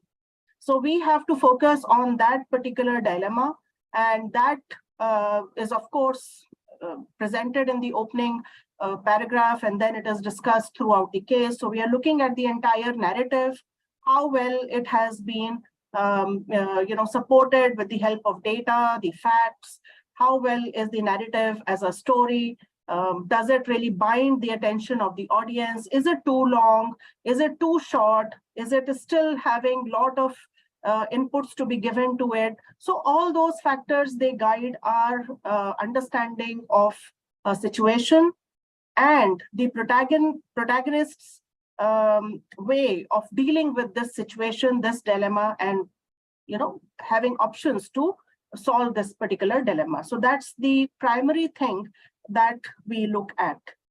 Now, when we talk about novelty, so novelty basically, I would say it's what is the underlying issue? Because then you have to ground your case in a certain theoretical framework or some conceptual framework. So is it contrary to the common logic? We have studied decisions being taken of a particular kind. So are we going to take them differently, or was it done differently? So what is so contrary to the common logic? That is what has to be brought about. So for example, I wrote a case on a young entrepreneur, and that entrepreneur was trying to scale up the business. It was into handicrafts manufacturing. And he was using a certain business model which had not been used as much as the team of researchers was familiar with. It has not been used in terms of scaling up a venture of this kind. It's a small venture. So that was to the contrary logic, that how could you, outsource so much and still scale up very quickly? That was contrary. So we found that almost 80% of the entire activities of your value chain, they have been outsourced. So coordinating them is a challenge. Having resources for each and every activity is a challenge. The resources, the right kind of resources which have to be there to let the goals meet is still a challenge. So how could you just scale up in a couple of years with all these kind of coordination and control challenges? That is what we wrote about. So that was something which was contrary to the logic which has been explained in the textbooks. And that is one of the most used cases, I would say. We got it published with the IB Publishing House. So when we look at the novelty can come from understanding the issues. Are they seemingly contradictory to how we have experienced them ourselves, how we have read about them in the books? Is it something new which is happening, which may not have been existing, which has not been explored? So that could be a novelty. So novelty should be built into that case, and it becomes a writer's responsibility to highlight it. And the better highlighting of that happens in the opening paragraph, which is also hooking the audience, then it has a better probability of going through. So that's the second fact or second factor that I'm going to emphasize on. The third one is Generally at the EMCS, which is the Emerald Emerging Market Case Studies collection, we are looking at cases which can be grounded or which are grounded in the theoretical foundations. Because we believe that when you are teaching a particular course, then you are giving a lot of these frameworks and tools and theories to the students. And you are looking at a case in some way to supplement it or to let the students experience how it is done in the real life. So therefore, it is very essential that you bridge this gap. Okay, you should not just fabricate a case, you should just not write about any dilemma. So this means there is a certain level of responsibility given to the writers to understand how could you explain this decision-making process using the existing frameworks. What is missing in that framework? Okay, what is novel in this particular case study situation, which will allow you to talk about this framework differently. So a little bit of thought goes into writing of the case study. That is why we always emphasize that it is better if you try out this particular case in your class before submitting it. So people may not realize the importance of this, and we do advise our authors whenever they submit that if you have tested it out in the class, it always gives you a lot of suggestions for improving the case. It allows you to work on those errors. You can flesh out the case, you can clean it, you understand what issues are resonating with the students. You also understand how students are developing the options. Are they making sense or not? So there is a lot of merit in doing that exercise.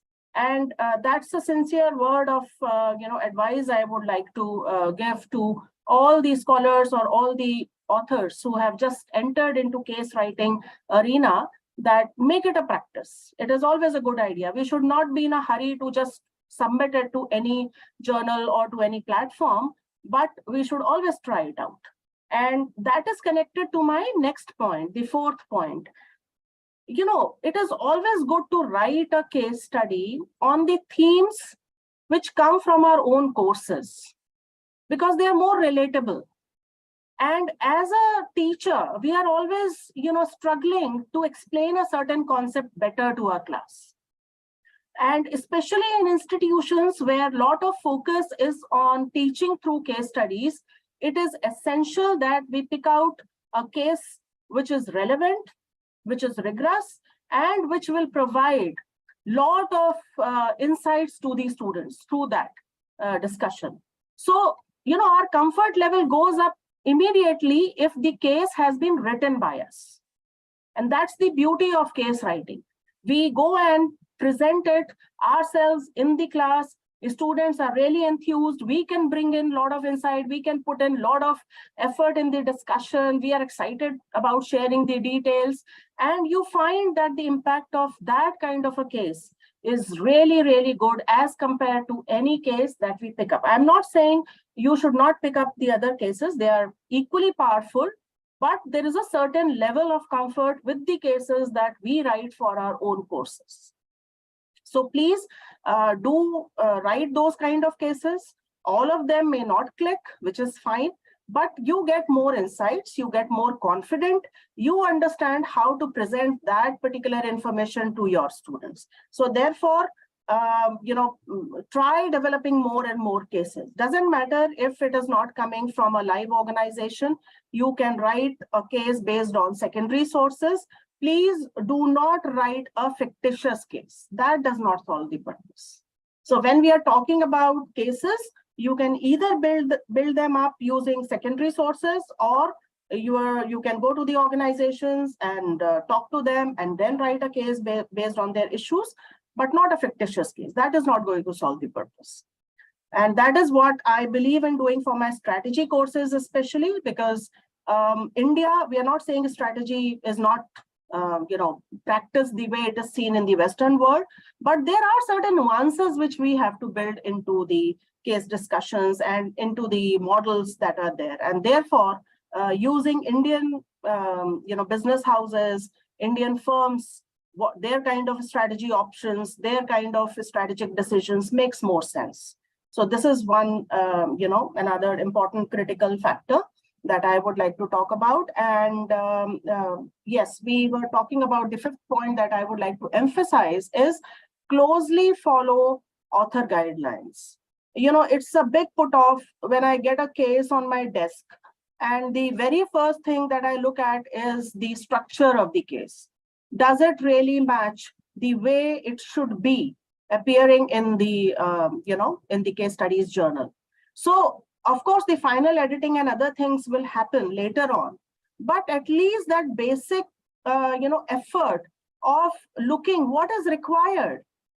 What is required in terms of putting the figures, how to put them, how to number them, how to write an opening paragraph, what should be the size of the manuscript, what should it carry in the teaching note.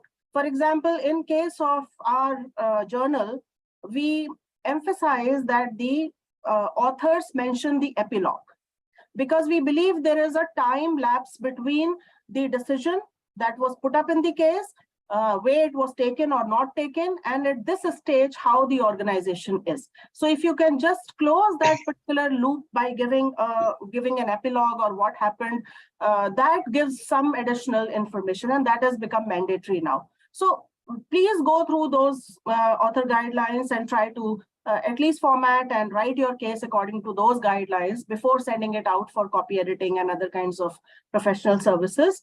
And this is essential. So I would like to stop with these 5 points, and I'm really open to all the kind of questions and discussions or questions that you may have in your mind. Thank you so much.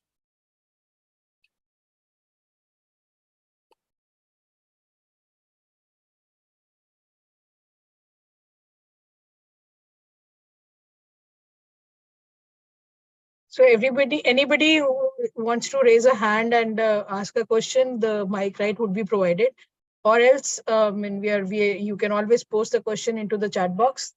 I'm sure a lot of you have a lot of questions now, because you would be all looking for the publication opportunities and what are the do's and don'ts. I think we have the first question. Dr.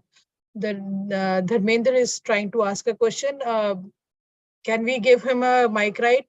My co-host, can you allow him a mic right?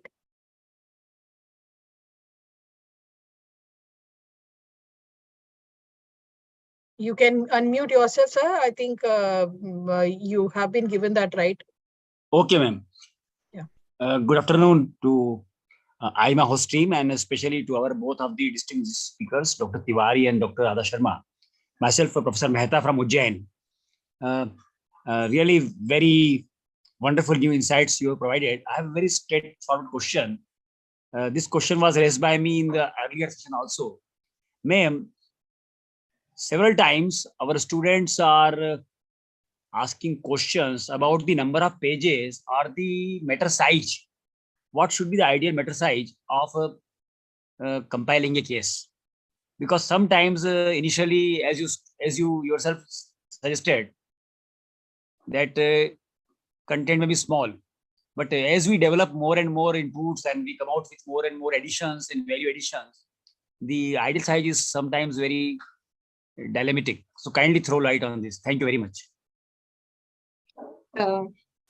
It would depend whether you're writing a case or a caselet.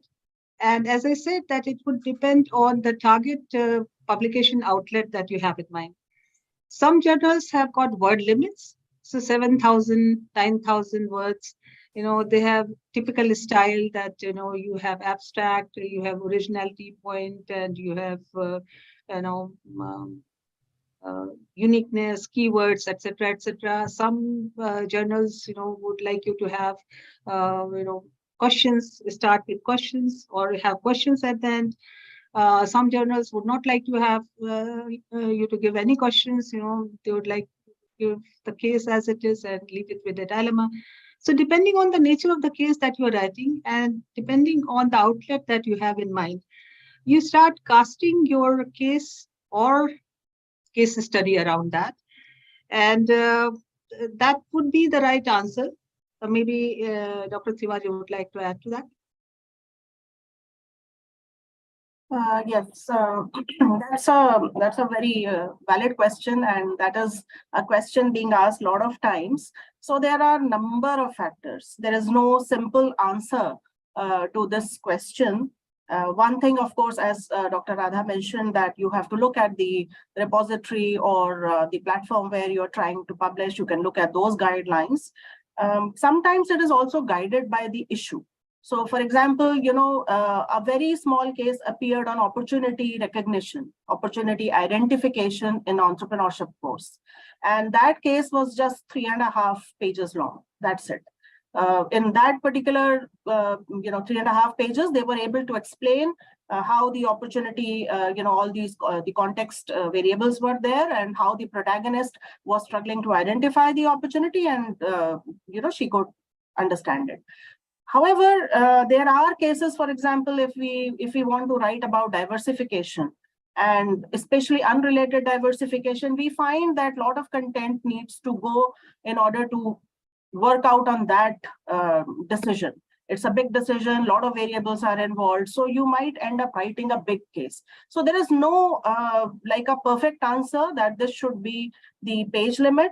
Of course, increasingly, like Ivy, you read Ivy guidelines, even Emerald, they are not accepting too big cases. In fact, they are very categorical about the number of pages, or so you have to thrash out the content which is not related to the dilemma, make it more focused.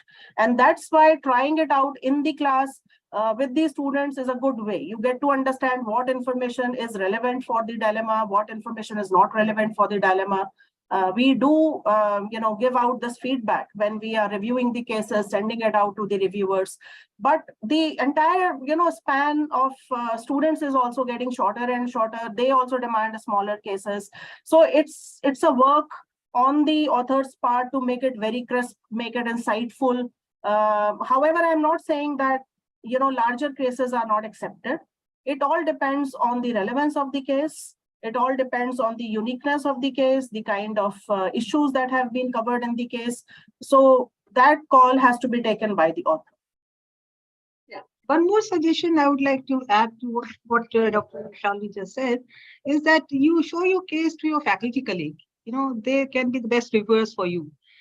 And then if you have research scholars, they are another very good source of getting the feedback. So once you have done that, and of course, if you have tried it in a class or in a training program, faculty development program, you can try it in-house before you send it out, because it takes a lot of time for a case to get crystallized. Depending on the theory or the concept you're writing the case on, if you're writing on an emerging concept, in fact, nowadays, a lot of people write on AI.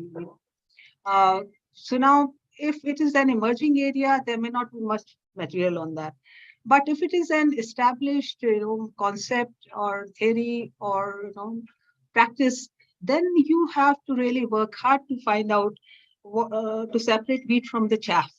And that's what really takes time. So therefore you have to see that, and obviously you have to go with your strength, what you're good at. And if you are teaching that course, you are a specialist in that, not because this is a popular theme or this is what everybody is writing on. I think that should not be the motive for writing this. Be passionate about it, see what you can contribute, what value it adds, and then use these resources and your students and colleagues to improve it before you send it to a journey, because it takes a long time to get the review feedback.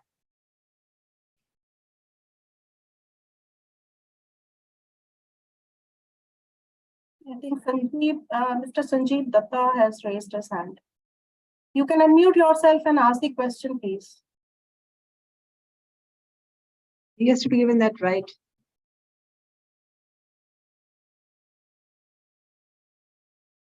Audiences, please unmute. Yeah, I think sir has unmuted. He can speak now. Yes, thank you, ma'am. Thank you, Anuja, ma'am. I have been unmuted. This is Sanjeev Datta from ICFI Business School, Hyderabad. And my question is to Shalini, ma'am. Ma'am, I have had the fortune of publishing a few of my cases in emerging markets case studies. And the experience has been wonderful, actually, with working with all the editors, including Michael Goldman, sir. So I think my question is, the issue which I faced when I wanted to publish in emerging markets is, more than the case, major revision came for the teaching note. In fact, the issue was, how do you tie the case and the teaching note together?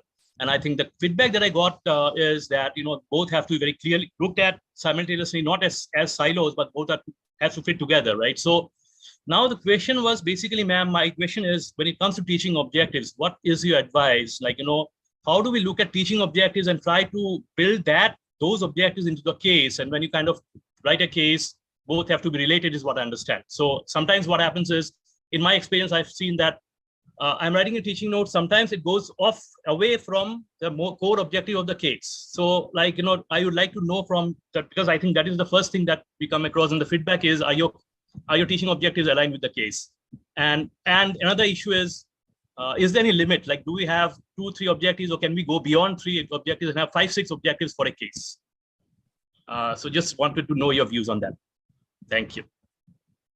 Thank you, Dr. Sanjeev, for the question. And again, a very interesting and a valid question. Reviewers are very right, and the editors also point out to this thing that both of these, the case and the teaching note, has to go hand in hand. Because we believe that the case will be used in the classroom by a facilitator, not particularly you, but it could be your colleague, it could be anybody sitting in the world. And of course, they can access the teaching note. So if they read the teaching note in order to understand how the case has to be used, they should not be left wondering what is being discussed. The case talks about something else and the teaching note talks about something else. So 2-3 things I would like to quickly point out over here. As I said, the case should be embedded into some theoretical framework, some conceptual framework. It should have some hooks, something which you are trying to deliver to the class. So if you are teaching, let's say I teach a strategy, if I'm trying to, talk about growth options for a firm, I write a case for that. So there are various options in which you can explore how the firm should expand. Should it expand product-wise or market-wise, or it should be a diversified firm? I know the kind of framework that I'm talking about. I will write my teaching note around that.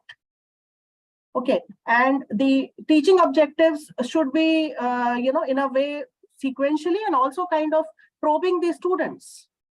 What should a firm do? What kind of options exist for a firm? How can they evaluate those options? So in a way, you are making the students think on the basis of the case facts that have been given to them, so that they can evaluate the options and reach a particular discussion. So try to always visualize when you are writing a case that how will you be using it in a class? If you are using it in your own class, what kind of data would you be needing? How will you write a case, the teaching note, which can help you guide the discussion in the class? Always think about that. So if we put ourselves in the facilitator's shoes rather than just the author's shoes, I think it will be immensely useful. You are talking about the assignment questions or the questions for discussion. 3 to 5 is generally a number which is accepted. So I have seen 4 to 5 objectives around every case. Too many objectives become very difficult. We may claim that we would be able to, ask these many questions in class. So we have to understand the pragmatic, it has to be a little pragmatic in the sense a 75-minute class or a 90-minute class is there. So we should be very, very familiar with the process of the class. This case has to be discussed out. Can it be really done in those 75 minutes or 90 minutes? So you are writing cases for the benefit of the entire academic fraternity, and those should be the guiding factors for you to write cases and teaching notes in that manner. I hope I have answered some part of it. Yeah, 2 points I would like to submit for your consideration. Number 1, before you start writing the case, please write your teaching objective first. That would help you align your case with the teaching notes. 2, which classroom you are writing for? Because if you're writing for a global classroom, in fact, I've had this kind of a thing, then you have to think of the problems which have universal appeal. If you're writing and publishing in Asia, then you have to think about the problems which revolve around that and are valid. So now we are not on time, and I will just stop here.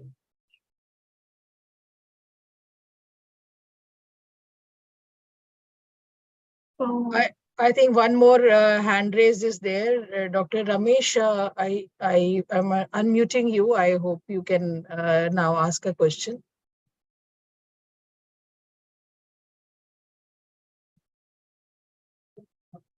Hello. Yes, Dr. Ramesh. Talk on, thank you for your talk on publishing cases. My question is very basic, and it's about, we have written many cases in our institute. I am from the AIMS Institute in Bangalore, where we use it for teaching mostly and not as a research case. But the idea is that we are already distributing our case to students and having them discuss in class, and also sometimes bringing it out in a in-house publication.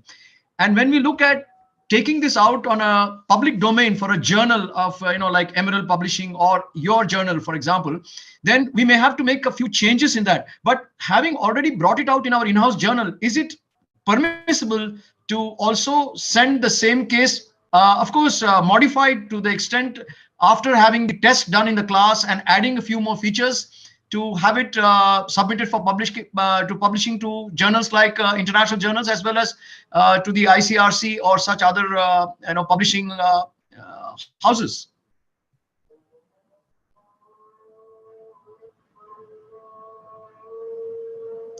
Dr. Shalini, would you like to respond first?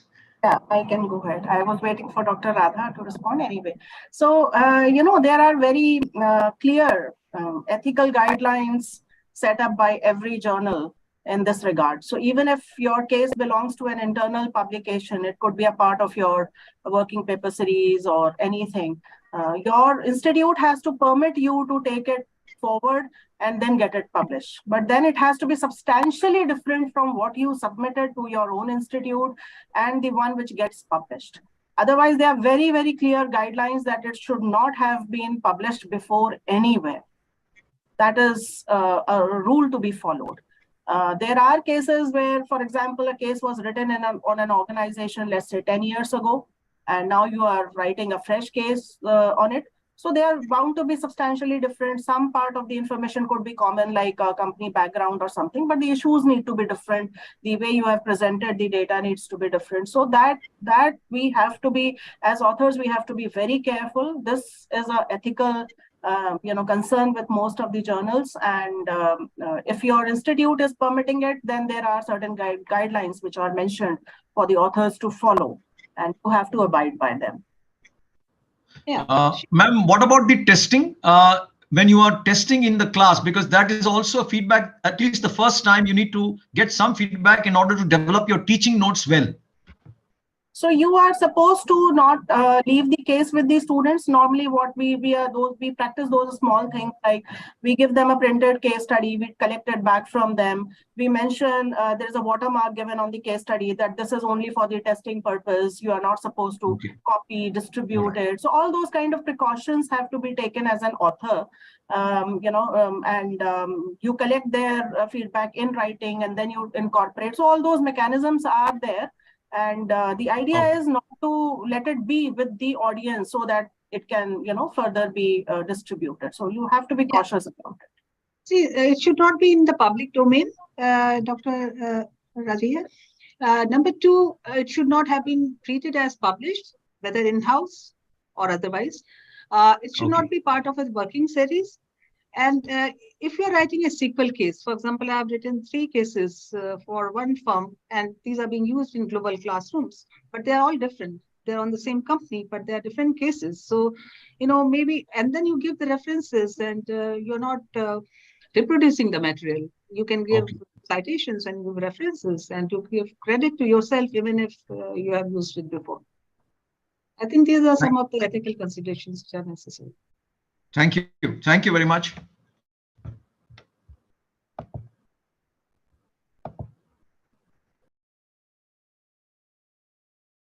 I think there are a couple of questions into the chat box also.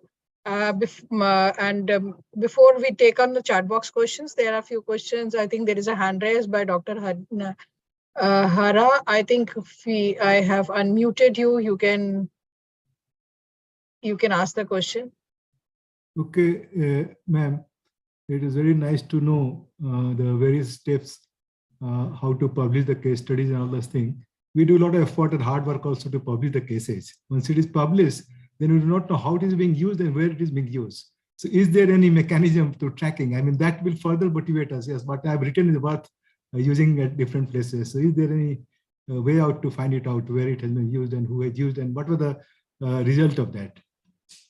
Publishers give this information, Dr. Hariharan, to my knowledge, and I'm aware where it is being used, at least for many of my cases, whether it's IP or whether it's on our website or whether it's being used by any other publication outlet.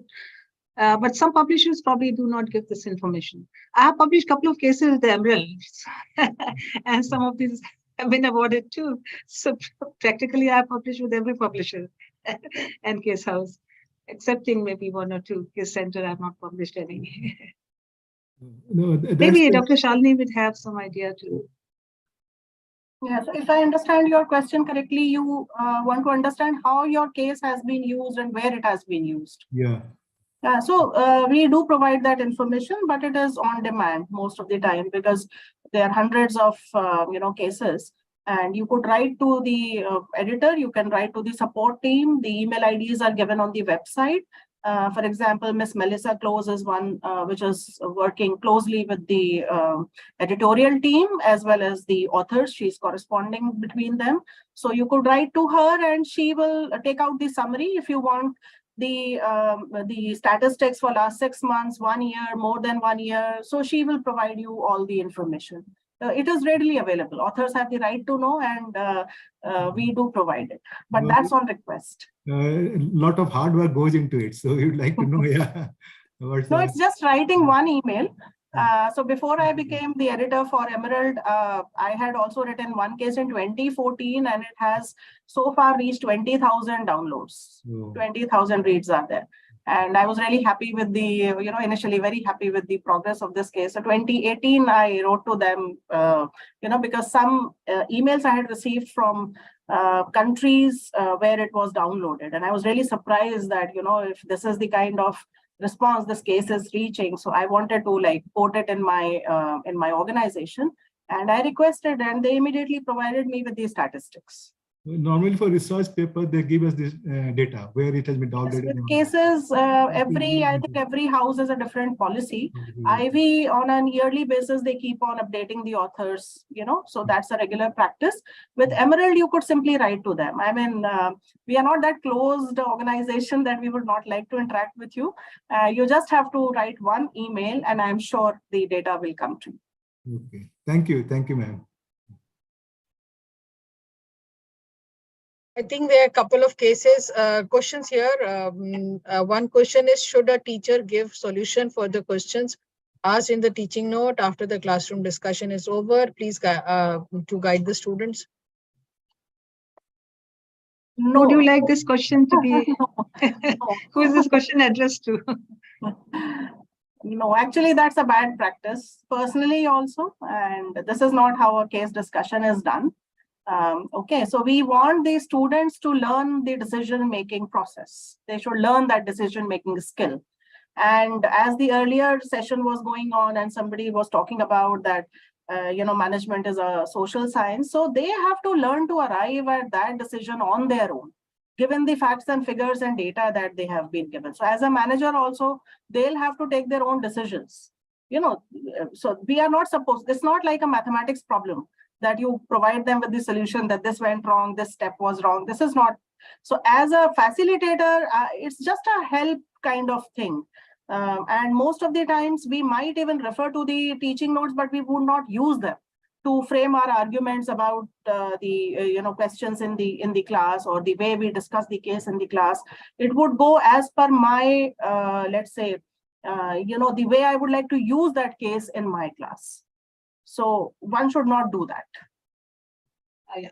I would like to supplement it by saying that, at Harvard, they never give you answer to any question. And as a faculty for several decades, I'm sure we all as faculty know that there's no single answer to a question, and there is no solution to a case. You have resolution, you have action plan. And that may not also be feasible for a long time. So therefore, it has to be, decision dilemma which was resolved in a particular way in that situation, whether that action plan which was adopted would work in another situation may not be the case. So I don't think there is anything like solution to a problem which works all time. No, it's not. And otherwise also the same case, can be used in different papers. For example, the same case can be used for business policy, can be used for OP, can be used for HR, can be used for strategy. And that's where I was talking about the complexity of the case, the difficulty level of the case. If the case is simple that there are two situations and the person has to decide between the two, or two products or two strategies, that would be a simplistic kind of a case. And a complex case would be where there are multiple situations, multiple complexities of the business, of the products, of the processes. And that's why you'll find the Harvard cases are considered to be pretty complex and difficult to crack.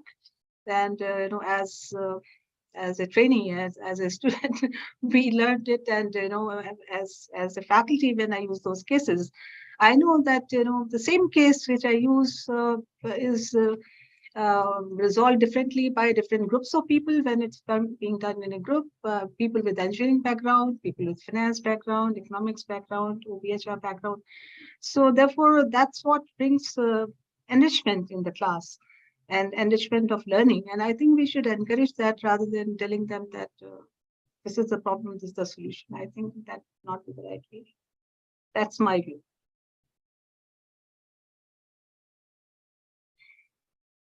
There is a question, I think, in the chat box by Professor Jitin. In this era of emphasis on interdisciplinary research, what additional elements do we need to consider when writing a case or a teaching note that touches upon 2 to 3 theories, concepts across the subjects? So what should be that? What is the question? The question is, what additional elements do we need to consider when writing a case or a teaching note that touches upon 2 to 3 theories, concepts, or subjects across? Yeah. So these notes should not be additive. They should be integrative. And how do they build on each other? How do they supplement each other? How they are interdependent on each other? That is the element the case has to embed in. And depending on that, it has to be, for example, recently, I've submitted a case which has been accepted for a global publication.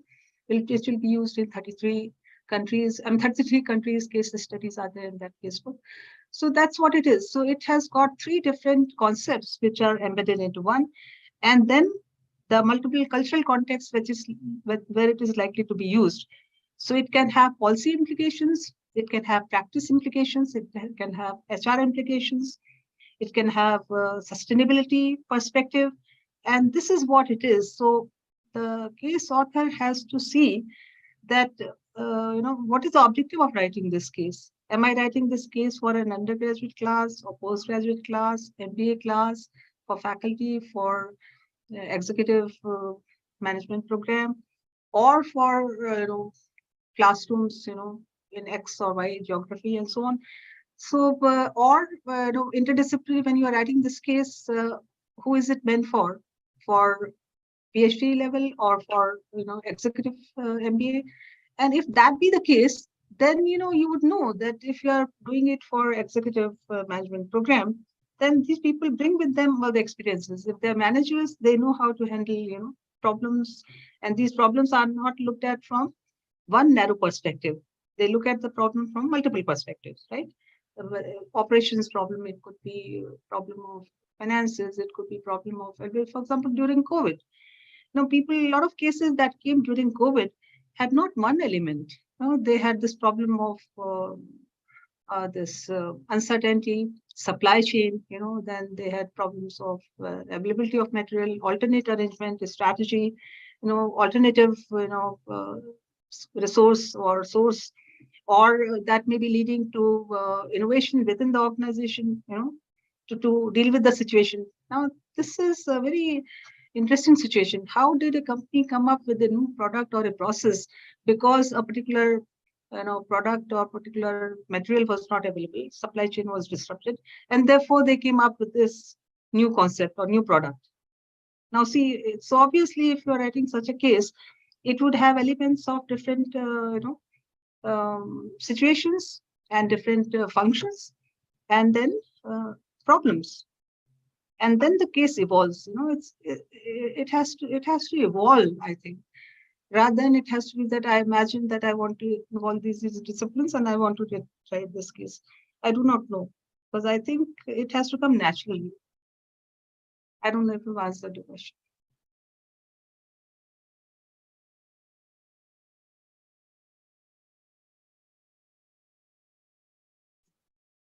I think if anybody has a question, they can raise their hand and ask them. But I think we are towards the end of a wonderful session. But before we end up the session, there are a few things that maybe would help us out in looking into the publication opportunities. So typically, I mean, a lot of, I mean, at India Case Research Center, we are trying to focus some of the things which are more Indian in the concept. And we are trying to reach out to the Indian B schools where we lack a lot of cases for consumption. But when it comes to international publication, when you are writing a case, what should be in the mind of a case author, that this case is something which can be used into various geographies, and it doesn't really become a sensitive issue typically in terms of the culture, the religion. What should be the do's and don'ts when you are writing a case of a stature which has the possibility of application into various geographies? Who is your question addressed to? I mean, anybody, I mean, you can just start with your inputs and then Dr. Shalini can follow that. Yes, you're very right, because there are cases which cut across cultural boundaries. And in today's arena, we are all aware of some of the sensitivities, for example, if you're writing a case on whatever case, we have to adopt a very neutral kind of a position, and not showing our bias to or against any culture or values or situation or beliefs and so on. You have actually raised a very, very pertinent and very, very important point. Even when doing, research, collaborative research internationally, these are the issues, which come up. And when you're working with people from different geographies, you share with each other and you share your perspective, and then you ask for their perspective, because it's not that you just write a case today and tomorrow it will be published. It goes through a lot of iterations.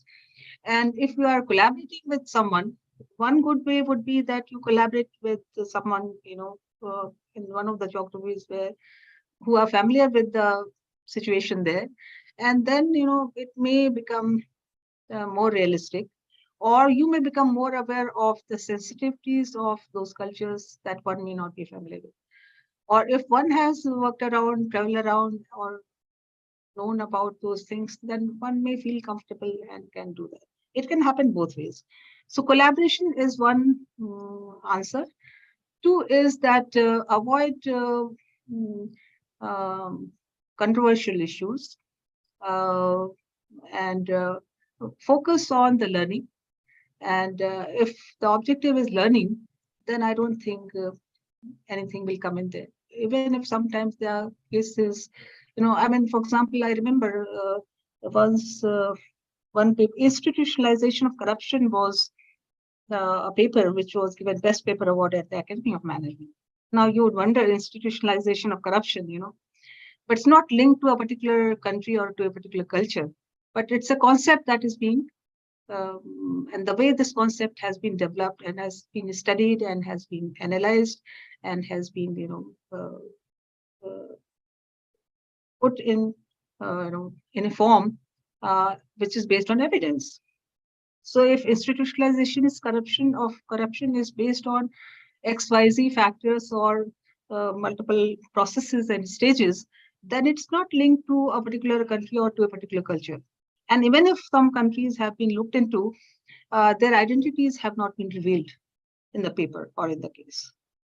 As chair of this Dexter Award, I remember it was a case of multiple countries, and the prize went to one UK university, the author, and she had worked in a couple of geographies. So this is what happens, that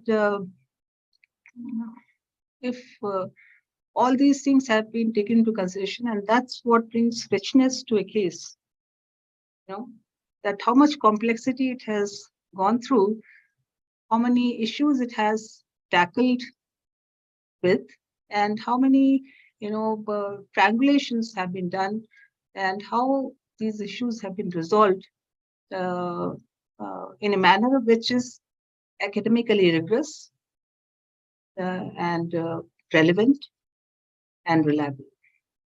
I don't know. There's no straight answer to this. Maybe Dr. Shanti can add. Yeah, I agree absolutely. So there's no straightforward answer, and it comes from our judgment. So like Dr. Radha was saying, collaboration does help. Again, showing it to your peer, especially someone who's written a few cases, they are able to, kind of warn you or kind of caution you about the way it is presented. Most of the time, the issue itself is one thing, but the way it is being written about is more offensive. So if, so one has to be a little, let's say, it has to be worded in a certain manner, in which it is not sounding offensive to the audience. So that can be toned down, that can be written in a different manner. So those kind of nuances can be, given as feedback to the author. But the guiding factor is, again, what is the purpose of that case? So what is the learning that you are expecting to derive out of that case discussion? And all these become then fringe elements. So we are authors of a case study. We are not novelists. We are not there to create sensation. So bestseller cases are not sensational cases. They are very, very relevant cases where the learning value is immense. So that is the purpose. What is it that we want our students to learn out of this entire episode? If that focus is there in our minds, then we cannot deviate from it. Then everything else becomes a fringe, and you can easily remove it. And sitting at the desk of the editor, sometimes we also point out. So while going through the desk itself, before sending it out to the reviewers, if I read that some content needs to be revised, it may sound inappropriate to an audience, I would rather send it back immediately and ask the author to revise it and resubmit it before sending it out even to the reviewers. So there are several checks and balances one can incorporate in that process.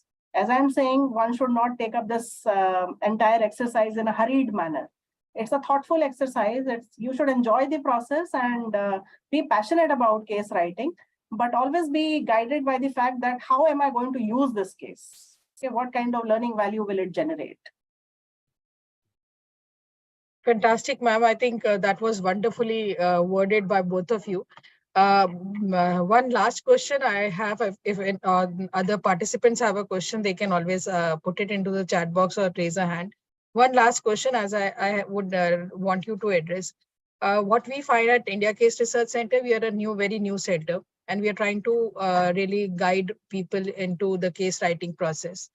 But generally, we have a very high dropout rate because my reviewer team is very strong. So a lot of time they would put up some of the comments or observation, which are very, very difficult for a first-time case author to digest and then to work on it. And then this review is not a single review. There might be multiple reviews. So as a case author, how should we be addressing these reviewers' comment, and what should be our approach to deal with them? So I would want from each one of you, if you can just help our faculty members, because very soon they would be going through this process. Yeah, I think I understand your question. And when we deal with research scholars who are expected to publish cases before they can be awarded their degree, so there's the first exercise they indulge in. So it has to be a developmental feedback and not a critical review, with youngsters and first-time authors. So the case reviewers, and as journal editors, sometimes we find that the reviewers are very critical. We have to tone down because we want contributors to send to our journal as well.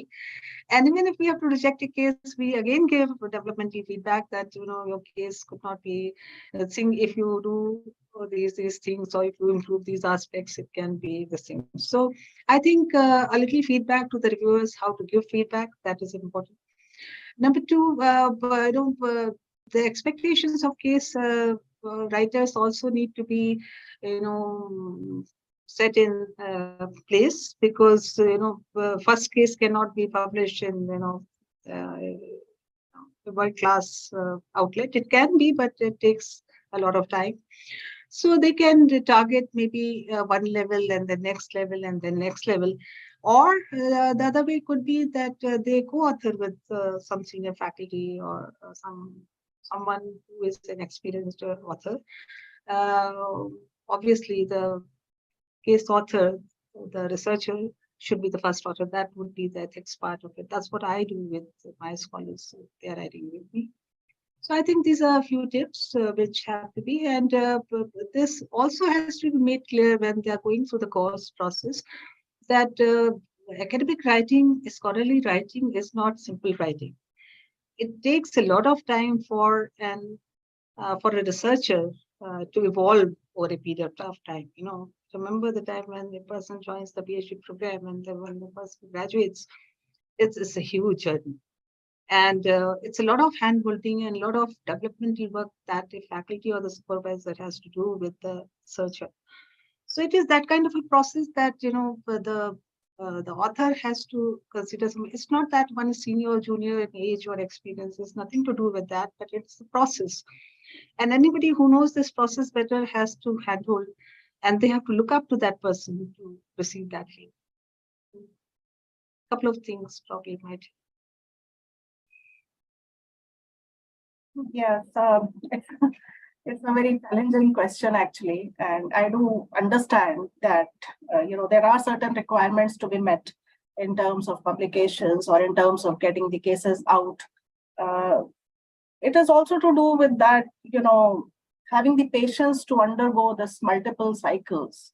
And I'm not saying that we are impatient, but yes, with time, we have become slightly impatient. And as Professor Radha was saying, you have to be patient in terms of writing. It is academic writing.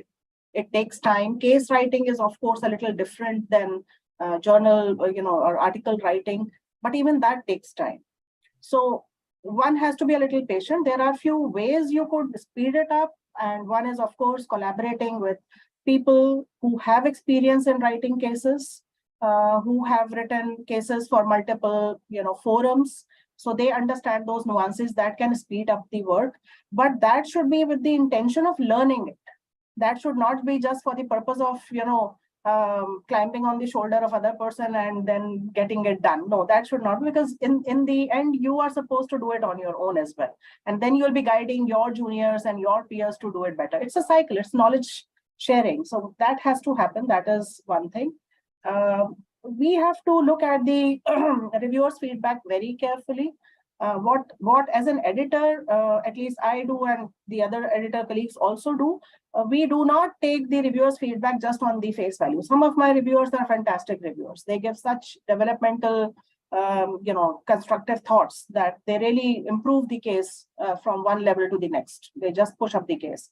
Some of the comments may not be up to the mark. So there, my judgment for the case comes, because I would have also read the case at least 2 to 3 times. I would have read the reviewer comments. I will tone them down. I will modify them.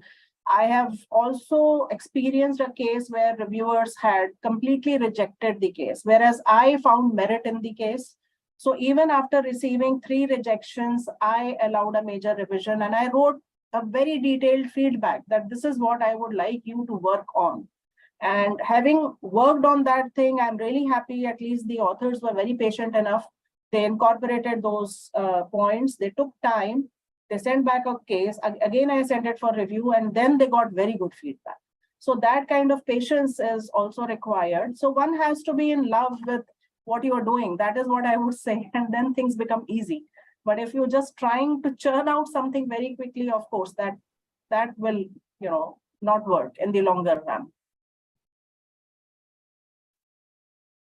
Fantastic. I think these inputs have been really very apt onto the mark, and I'm sure a lot of case authors who have joined us today are potential reviewers also. So there is a lot of takeaway from this particular session where we have not only learned about how to be a better case author, but also a very quick handy tips from the reviewer lens. And thank you, Dr. Radha, and thank you, Dr. Shalini, for putting this in such a simple format. I mean, we have attended a lot of workshops being conducted by a lot of international professors, but some of the time the Indianness makes the whole process very, very simple.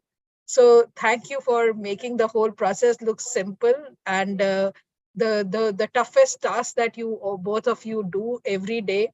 Many congratulations for it. And I mean, keeping the mark of India at an international level, holding the flag of India at that level where you have reached is phenomenal. And we look forward for your support into our Case Research Center. And many thanks for joining us today. And I'm sure a lot of people would be reaching out for your support in the coming days. So I'm sure this would be very, very valuable for each one of them who have joined us today. So with this, I have my Director for Center for Management Education, Dr. Raj Agarwal, joining us for the valedictory session. And along with him, sir, we have Nitish. Nitish has been supporting us. I mean, he comes with a very strong background of EFMD, and Nitish has been supporting our case research centers. Thank you so much for the special support that you give to us. And I'm sure that in our coming days, we'll be looking forward for much more to do. And we have also been joined here by Dr. Rajan Saxena. Dr. Rajan Saxena is the chairman for India Case Research Center. Sir has helped us into making the center grow. I mean, this center was a dream project for AIMA.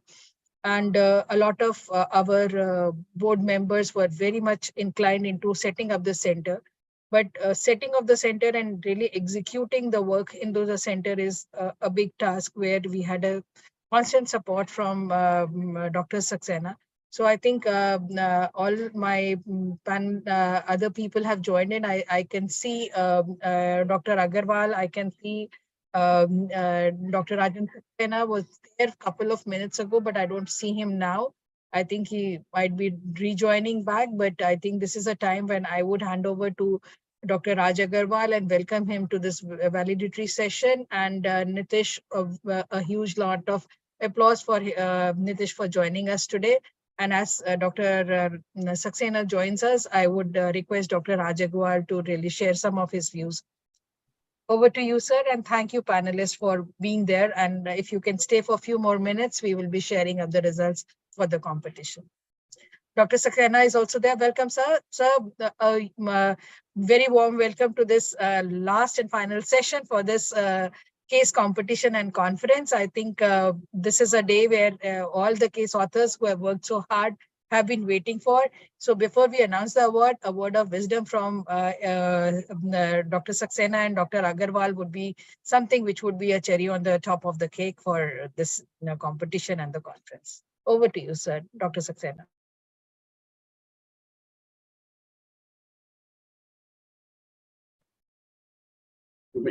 I should take on. I'll start. Is that what you are saying, Anuja? Raj? Yes, sir. Okay. Yes. I think You're not getting Raj to start?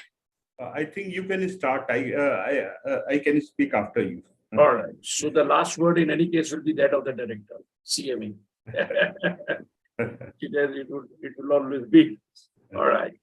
Well, good afternoon to all the participants of this program and also the faculty that have been there since 14th of this month, right from the start of this program. We've had some very distinguished faculty come in and be a part of this program. Thank you very much.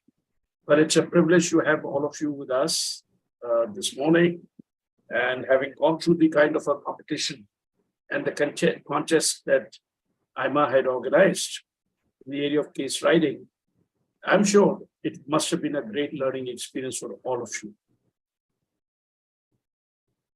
Equally, I would imagine that the sessions that we had marked out that were planned for this particular program would have added value to you all. Our overarching theme for this case writing competition had been the way had been two very important kind of, or three very important kind of drivers that are making the economies change dramatically. One is obviously the fact that we have had series of adversities in the world, which I said right on day one. It's a kind of a continuing kind of a crisis that we see, starting with coronavirus, and we are again back to the same thing, where we've already got the kind of protocols issued to ensure that the pandemic doesn't really spread out, or coronavirus doesn't spread out in the country itself. Although the context today is a little different, the way we really looked at it, or the way we were in 2020.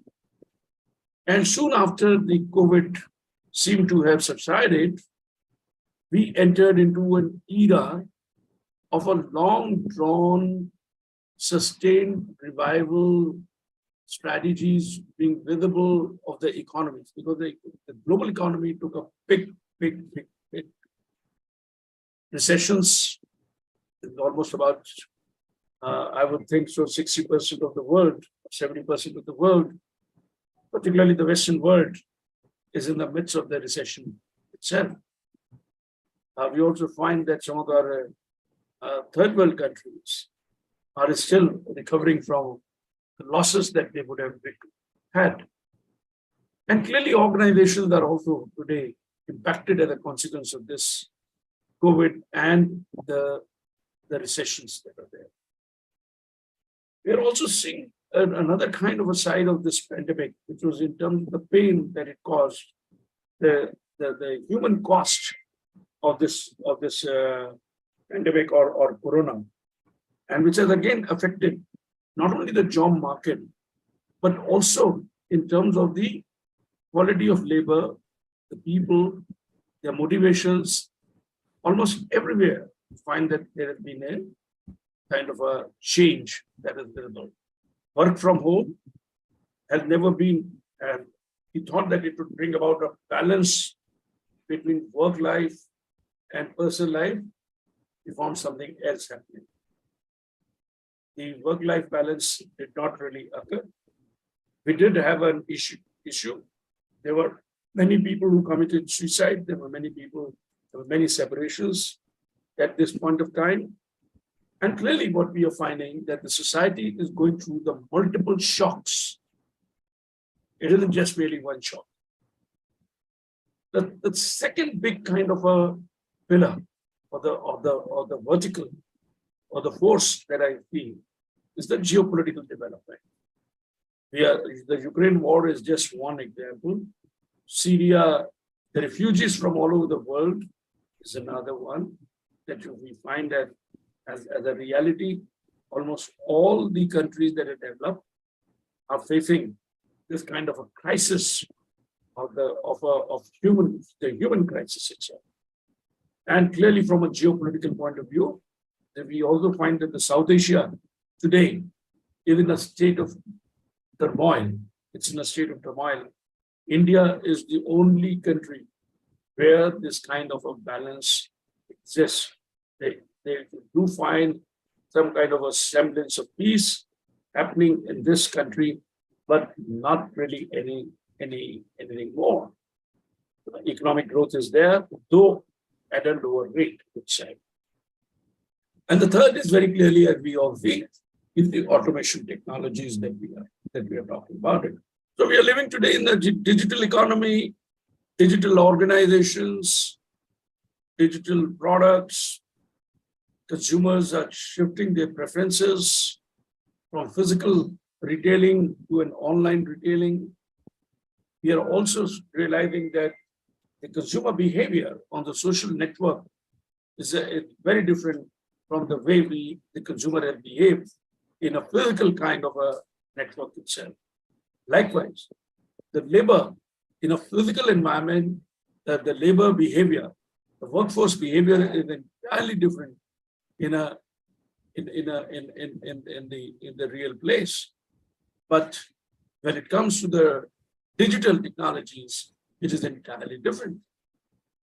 So as a consequence of which, what we felt that we need to really understand what are these changes. And the issue of as management scholars, whether in the academic world or in the world of industry, world of practice, how much of this awareness is there? How many of us are really understanding that change is no more now is something which we can say that, okay, fair enough, I'm going to change, let's say after 1 year, 2 years, 3 years, well, let's see what is happening around. No, change is imminent. Change is what I call it as right imperative. It's an imperative. There's nothing else other than that. And consequently, the organizations are really changing. We are talking about agile technologies, for example. We are talking about agile organizations that we are talking. We are talking about the blockchain. We are talking about digital payments. We are talking about, the cyber security, protecting yourself today from the frauds that may occur. And similarly, we are looking at it from the point of view of where the layoffs have occurred, what has been the consequence of that, the furloughs which are there. And finally, we are also looking at it from the point of view of the sustainable development, because nothing can really prosper unless and until there is a sustainable development. So our purpose of case writing over here is to really bring out some of these issues, not just happening in the corporate, but also in some of the other organizations. From a management education point of view, this is a very, very important contribution that we can all make as faculty members or as case writers. I'm aware of the fact that many a time we are selective, and we have to be selective, because if we have to be putting up some of these cases on our portal, we have to ensure that the quality that we are really putting up is comparable to the world's best. So therefore, the processes that we have put into place are those that will ensure that this is happening around. So now that you all have written these cases, you have all participated in this case workshop, I'm pretty confident that there would be 2 or 3 things that would have happened. One, you would have understood what a case is all about. 2, you would have understood what is really typically what it takes to write a case and what it takes to do the case research. The case research is as important as writing the case. It is not just simply doing any kind of a secondary research and writing a case, which many a time, we think we have written a case, so it should get published. No, it's not necessary. Unless that research has the rigor, it will never really find its place. When I joined, I was listening to some of those kinds of comments that some of our distinguished panelists were making on the kind of load that the faculty has, or let us say the priorities that the faculty would have, or the fact that, well, research journals, would carry, or let's say publications in some of the other journals carry some kind of points, etc. Well, these are all there, but I think it is for the benefit of the student faculty to continuously learn and use these cases. write these cases. Because one thing that happens, if that conceptualization becomes much easier. And once the faculty has been able to conceptualize, it becomes much easier for the faculty then to teach a particular topic or apply that particular topic or build these kinds of projects or build projects in their own subject. Because conceptualization helps you to connect them down. And any research that you do will only help you in that regard. I'm very confident that you would have had a great learning experience. And certainly, you would have enjoyed writing the case.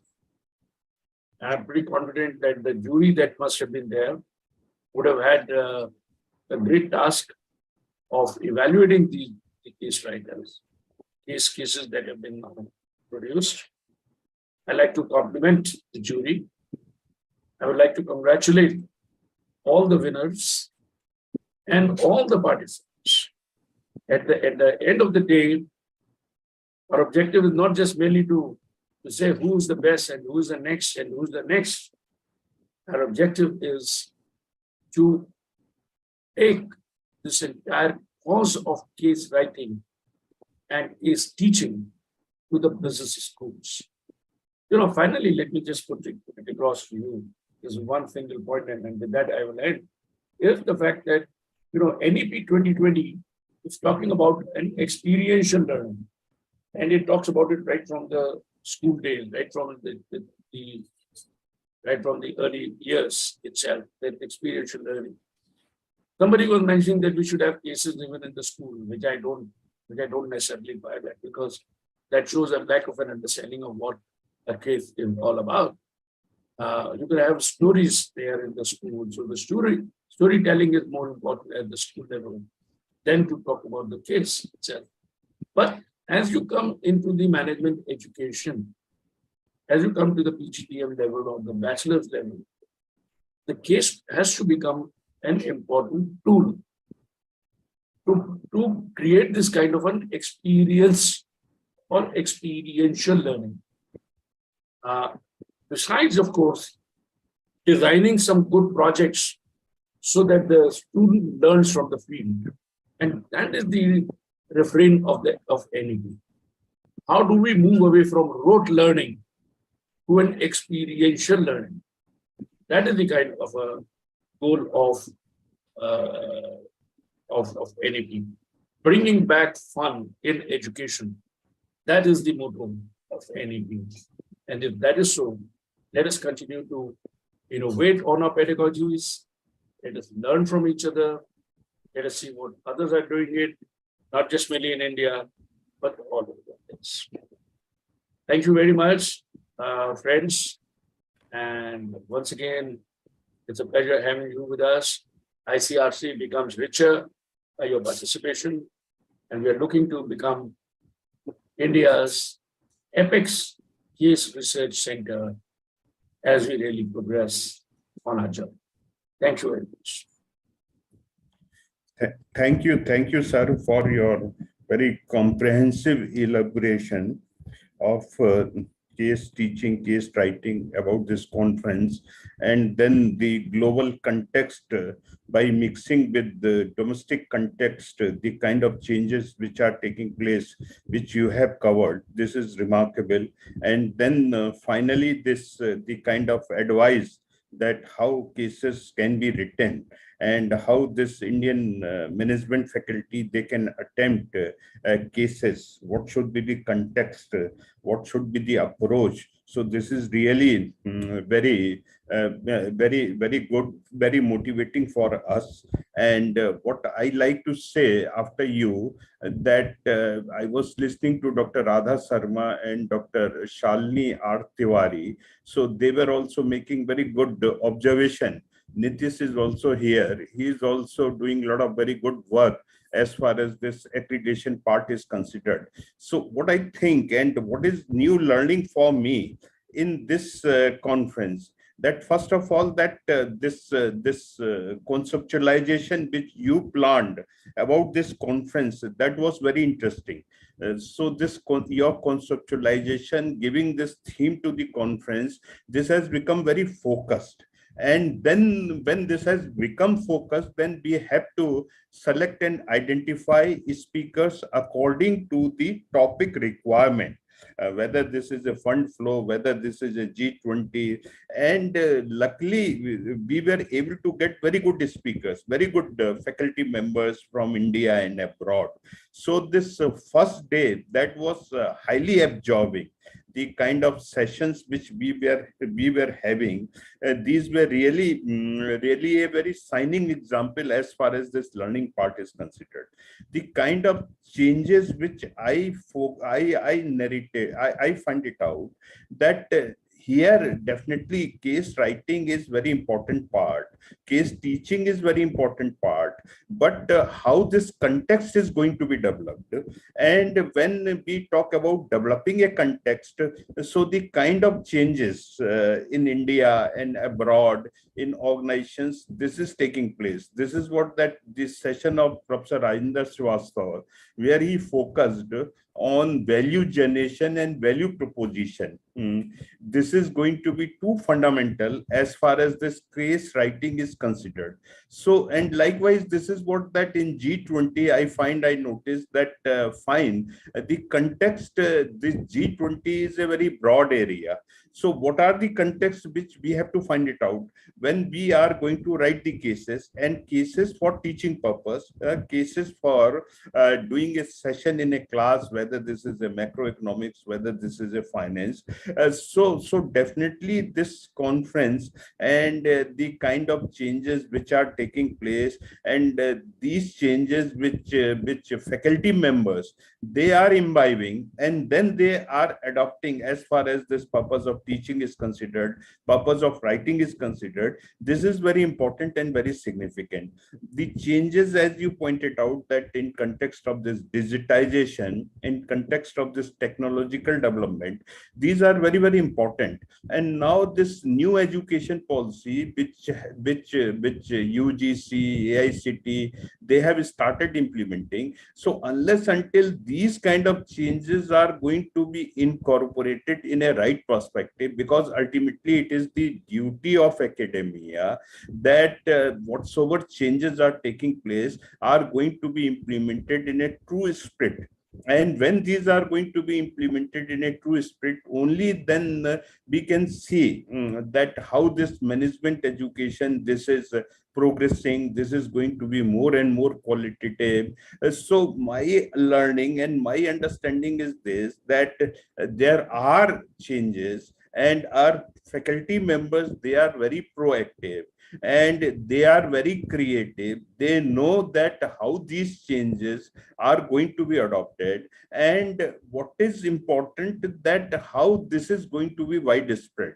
So I too have a lot of appreciation for Professor Anil Sahasbuddhe, because he is from very beginning guiding. Now I don't know that he is heading what organization, this 1, 2, 3, and where is his actual position. But what is important and significant, that he takes a lot of interest, because he knows that this kind of process he has started.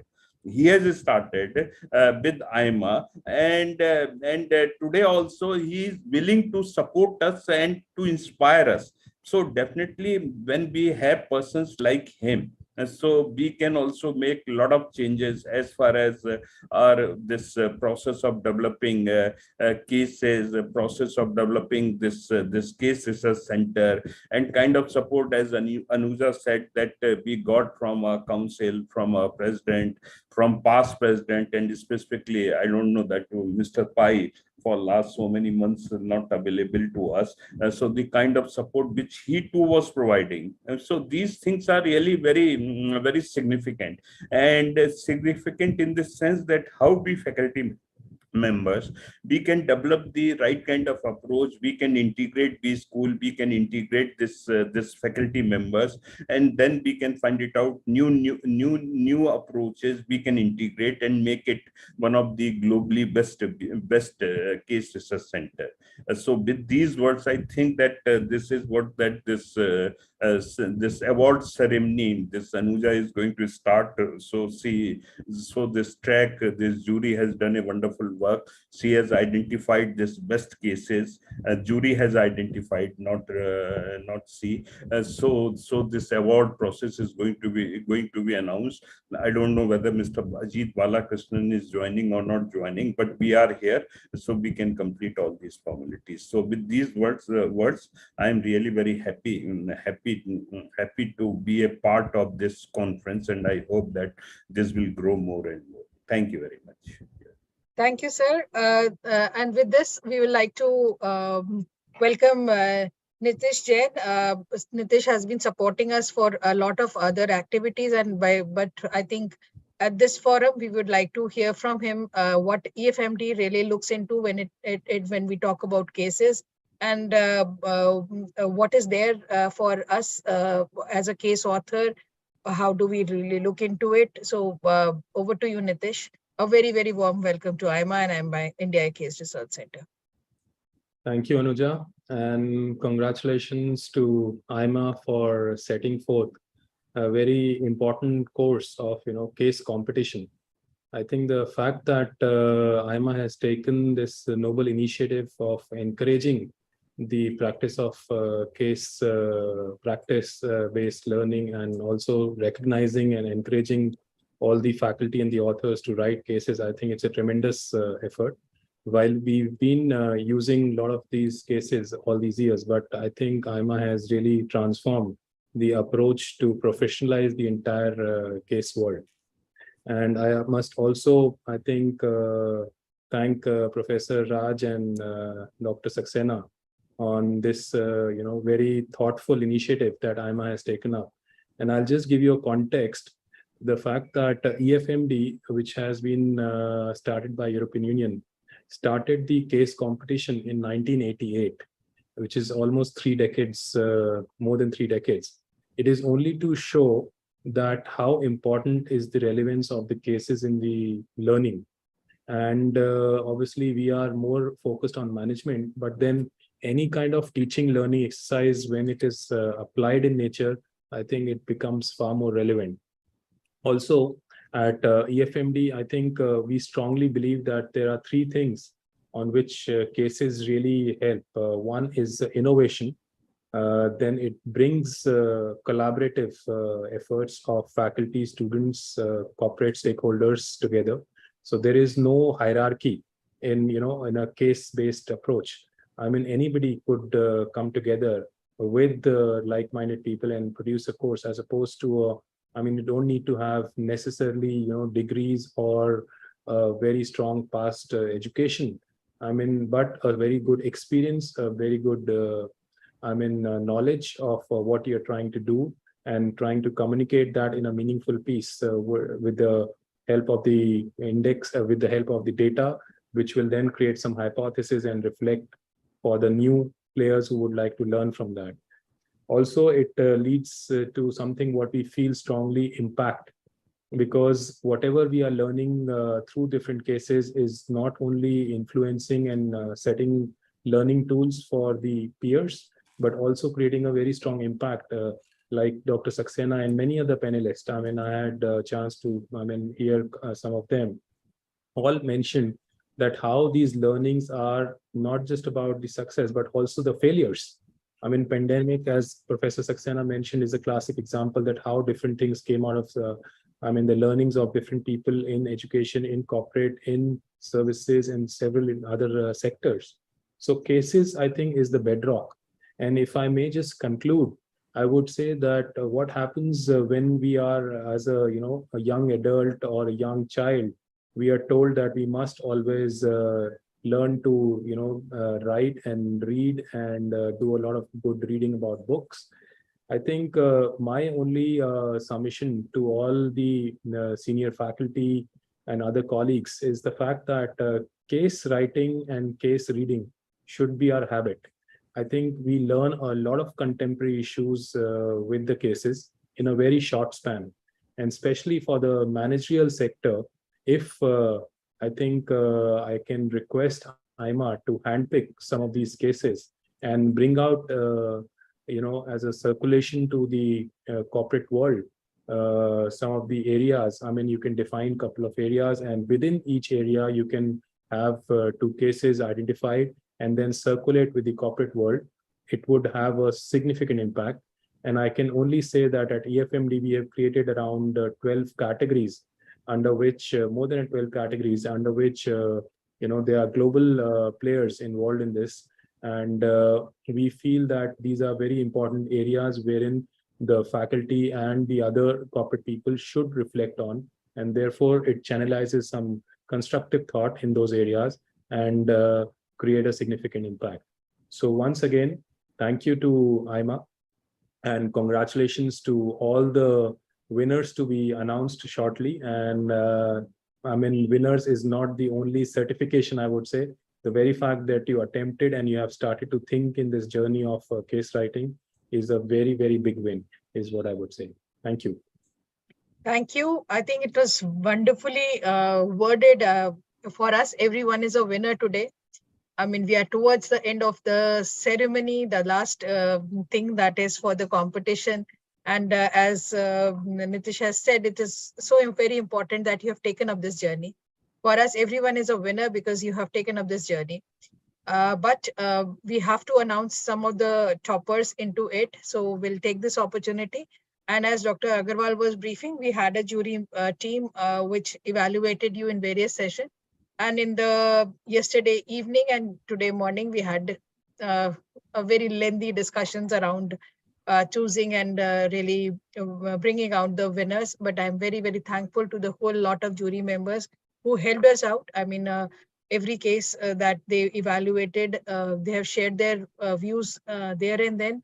And then a lot of this was reflected in the jury meeting. And finally, we are there with the categories that we had announced. So when we had announced these categories, when we announced this competition, we had very, very clearly talked about that we will be really going ahead with a certain evaluation criteria. And we had said that cases and teaching note, both of them would be important for us. Evaluation criteria were very clearly told to all the faculty members who have put in their cases. And we had talked about the prizes also. So these were things which were very well informed to all the participants. And today we have the opportunity to really announce the first winner. I think it's a huge responsibility for each one of us when we were judging these cases were judged, and my team was able to really share with us the winners. I would stop my screen and I would request my IT support people who have been supporting us for so many things to really share the name slide of the winner. I think this is a case which is about operations and sales planning case, which is about a furniture industry, and we have the pleasure of announcing the winner, Dr. Jitendra Sharma. If you are there with us, I heard Dr. Sharma has been traveling and has a poor network connectivity. I think you need to really look into the first case. Please put up the first case, IT team. This is Dr. Jitendra Sharma's case on Gupta Furniture and Sales and Operation Planning, which has been judged by our jury members as the first winner case, a very, very comprehensive case talking about the whole industry and a multi-dimensional case. Many congratulations to Dr. Jitendra Sharma. I think if you are there with us, please switch on your camera if you have joined us, but I could not really see you into the participation panel list. And I heard that you are traveling, but in absentia, we are handing over this certificate to you, and the cash prize of 1 lakh rupee would also be shared with you once. I think Dr. Anuja, he is here. Okay, are you there, Dr. Jitendra Sharma? Many congratulations. If you can just switch on your camera. Yeah, Dr. Jiten Sharma. Many congratulations. Yeah. Sir, are you there with us? You can, I can unmute you if you are joined it from your iPhone. This is I'm not very sure whether Hello. this is. Yes, sir. I'm traveling. Sorry, sorry, I couldn't switch on the camera. There's a lot of chaos around me. It would be very difficult for me to. Sir, thanks a lot. It's a pleasure. It's an honor, and really grateful to each and every jury member who is out there, and my motivators who are my peer and colleagues. It's a wonderful to know that a case which was lying with me for some years, and I could bring it to some shape. This COVID has really hit us very bad, and I was in no mood to complete the case. Then this AIMA thing came up, then I contacted back again, and then started doing the things, and it's just moved, and really grateful to each and everyone. Thanks, Professor Raj. Thanks, Anuja. And thanks each and every jury member as well. Thanks for the honor. Thank you. Many congratulations, sir. Thank you, Professor.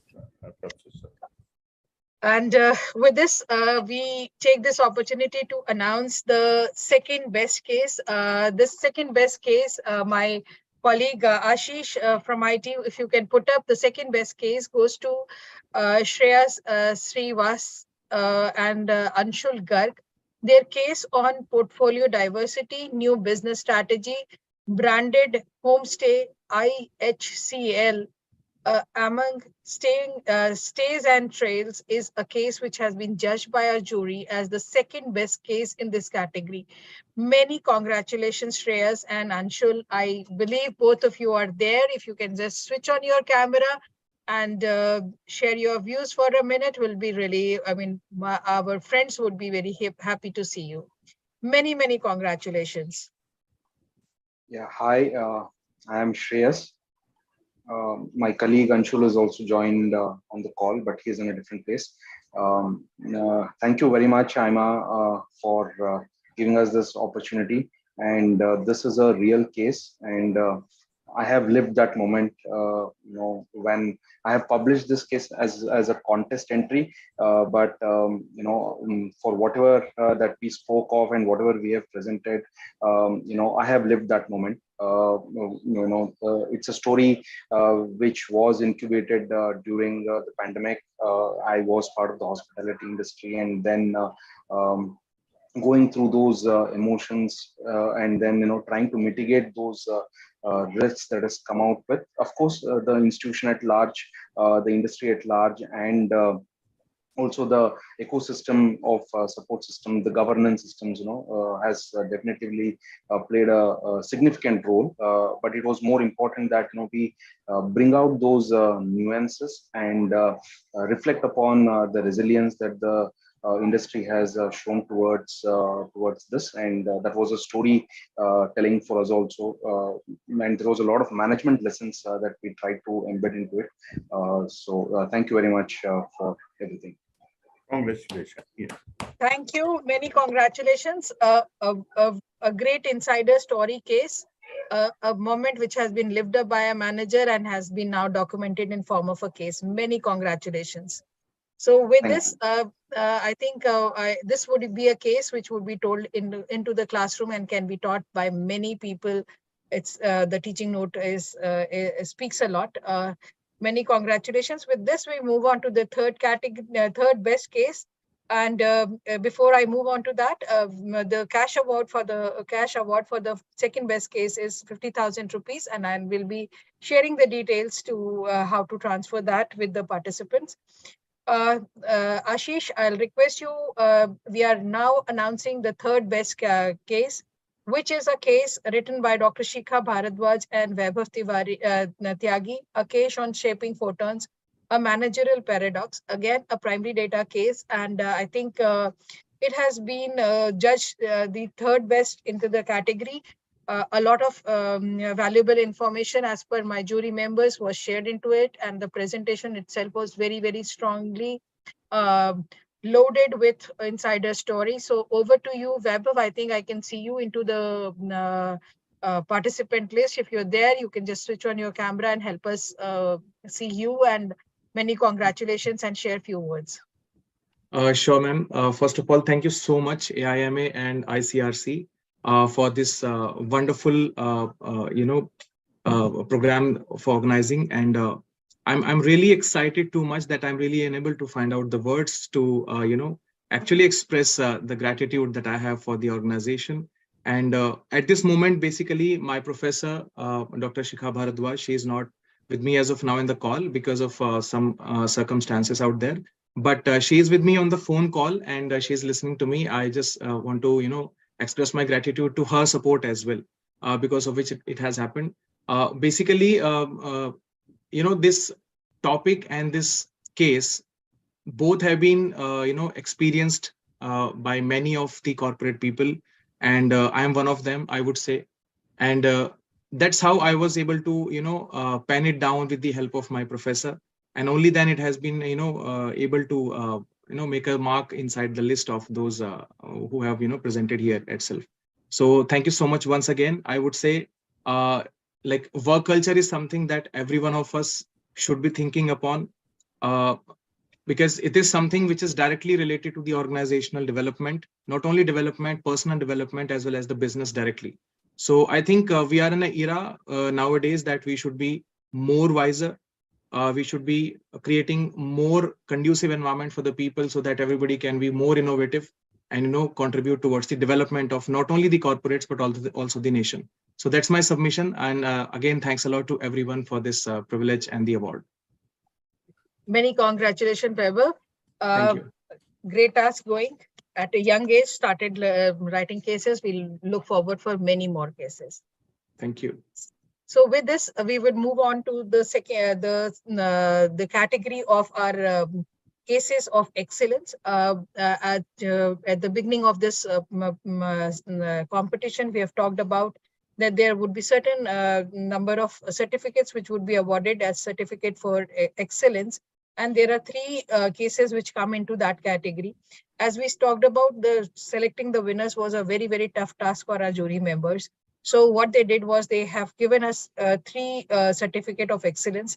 I would request my IT team to really put up the first certificate of excellence for Dr. Pooja Chaturvedi. This is a case of fall of a Titan insolvency case of JP Infratech. Many congratulations, Dr. Pooja Chaturvedi. I think it was a wonderful case. Very, very well documented, a very, very relevant case, talking about a lot of issues related to insolvency and the bankruptcy code. I think Dr. Pooja, if you are there with us, we request you to switch on your camera. Many congratulations and say a few words. Thank you, ma'am. And I genuinely thank AIMA for organizing this conference. And it's an honor to receive this award at this such big level, where there was a good jury, where we genuinely got a good insight regarding the case. And this case basically presented the plea, the pain, the agony that these investors, that these home buyers are going through last 6 years, and what pointers needs to be taken into consideration when any person who is not aware of the financial statement analysis should go for. So we've taken up a lot of financial concepts and the theories which can be taught through this case. Thank you so much. Thank you. Many congratulations, Dr. Pooja. And with that, we'll come up to the second case in this category of certificate of excellence. May I request Ashish to put up the next slide. This is for Dr. Manoj Gaur, Joseph Paul, and Dr. Adil Khan. This is a case on Amul simple homemade recipe, a case of engaging influencer. And this is a case which had a lot of merit in a sense. It was generally around an organization which has proven itself into the FMCG category, but it was talking about something more beyond that. So many congratulations, Dr. Manoj, Dr. Joseph, and Dr. Adil. If you are there, we'll request you to switch on your cameras and maybe speak few words here. Thanks a lot for the AIMA team as well as the dignitaries present over here. My colleagues, three of us had put a lot of effort in terms of interacting with the AMUL team and getting out. And what the best part was in terms of how the size of an organization like AMUL also got impacted during the pandemic, and we could gather what they did to sort of, I wouldn't use the word turn around, but actually run around their business in a perfect way. It was a lovely experience actually going through the entire sessions when others, peers who were presenting their respective cases. I think a lot of learning experience. Anyway, since none of the winners as of now were part of our track, maybe we'll have to reach out someday to some of them and understand their cases. Thanks a lot, ma'am, and thanks a lot to the esteemed jury. Thank you. Thank you very much. Many congratulations. And yes, we would be, as we promised, we would be inviting a couple of case authors into our various workshops to share their views and maybe also teach into some of the B School programs that we hold. So once this case gets released and gets settled into the B School curriculum, we'll be inviting you to share your views. And with that, we'll like to add the third case into this category. This is a case, I'll request Ashish to put up the slide. This is a case which has been authored by Shweta Kumari and Jitesh Nair. And this is a case, I think the title of the case is I mean, AMUL is misled in copied here. It is a case of Cropin AI initiative to drive digital transformation in the agriculture industry. So I would request my colleague Shiny to get this corrected. AMUL is added into it. It is a Cropin AI initiatives to drive digital transformation in agriculture industry. A very, very unique case where this is addressing to the larger problem of India related to the initiatives which technological initiative in the agri sector, and a very live company which has been taken in.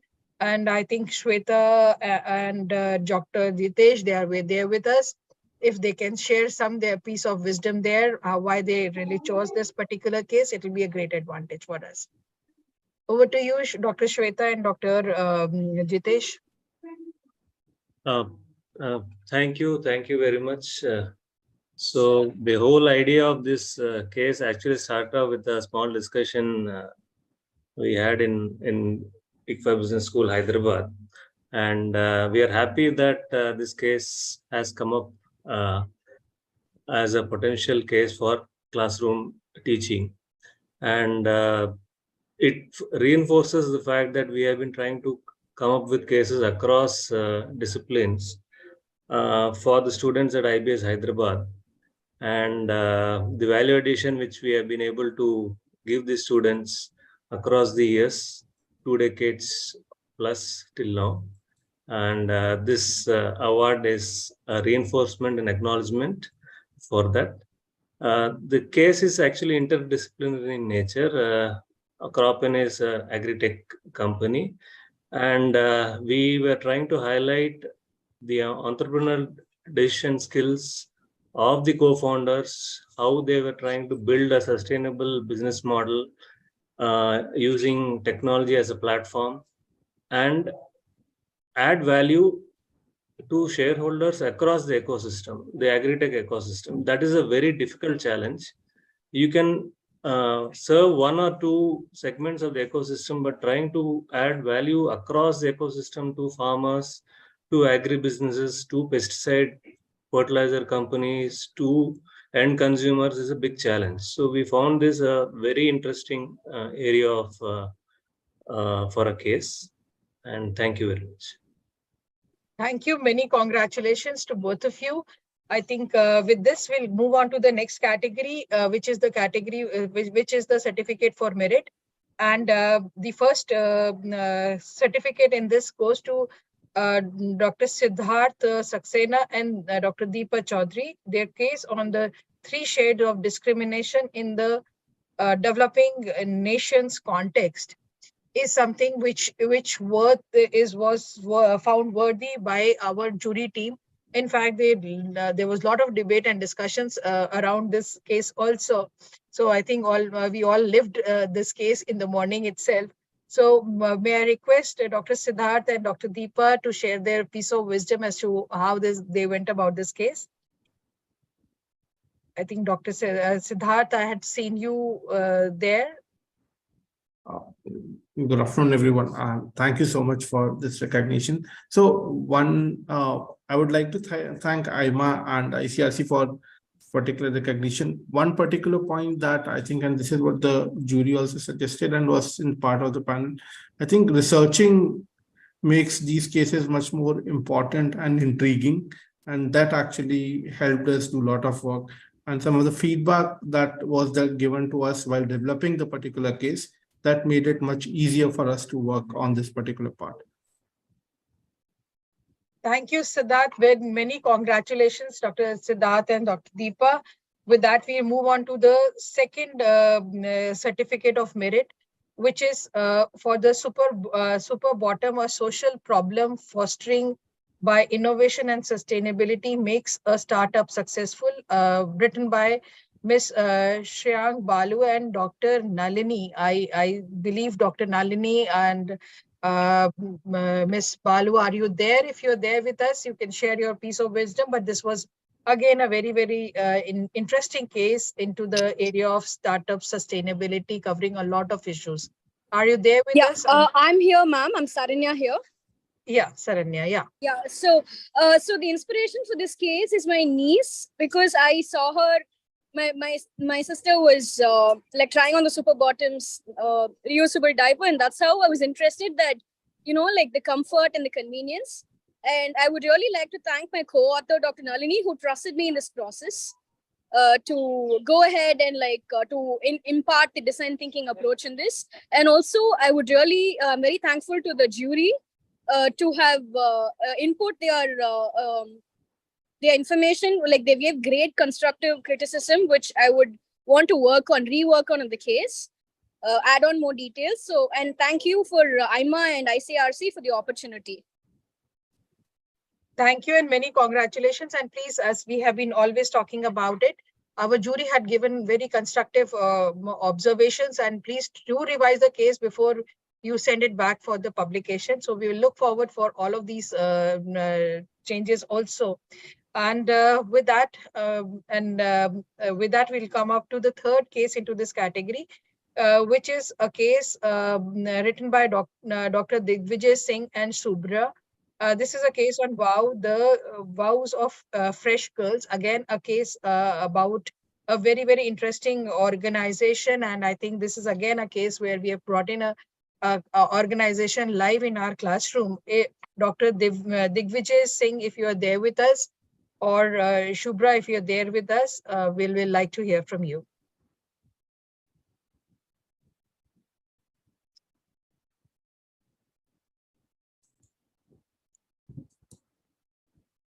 Dr.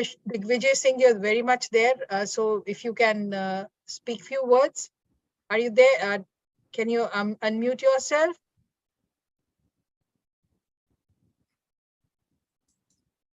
I think he has a problem with unmuting, but many congratulations. With that, we'll move on to the next one. This is the fourth case into this category of certificate of merit, which goes to Dr. Munmun and Dr. Sanjeev Datta. A case on bio-toilets in Indian Railways, a sustainable solution to sanitation challenge.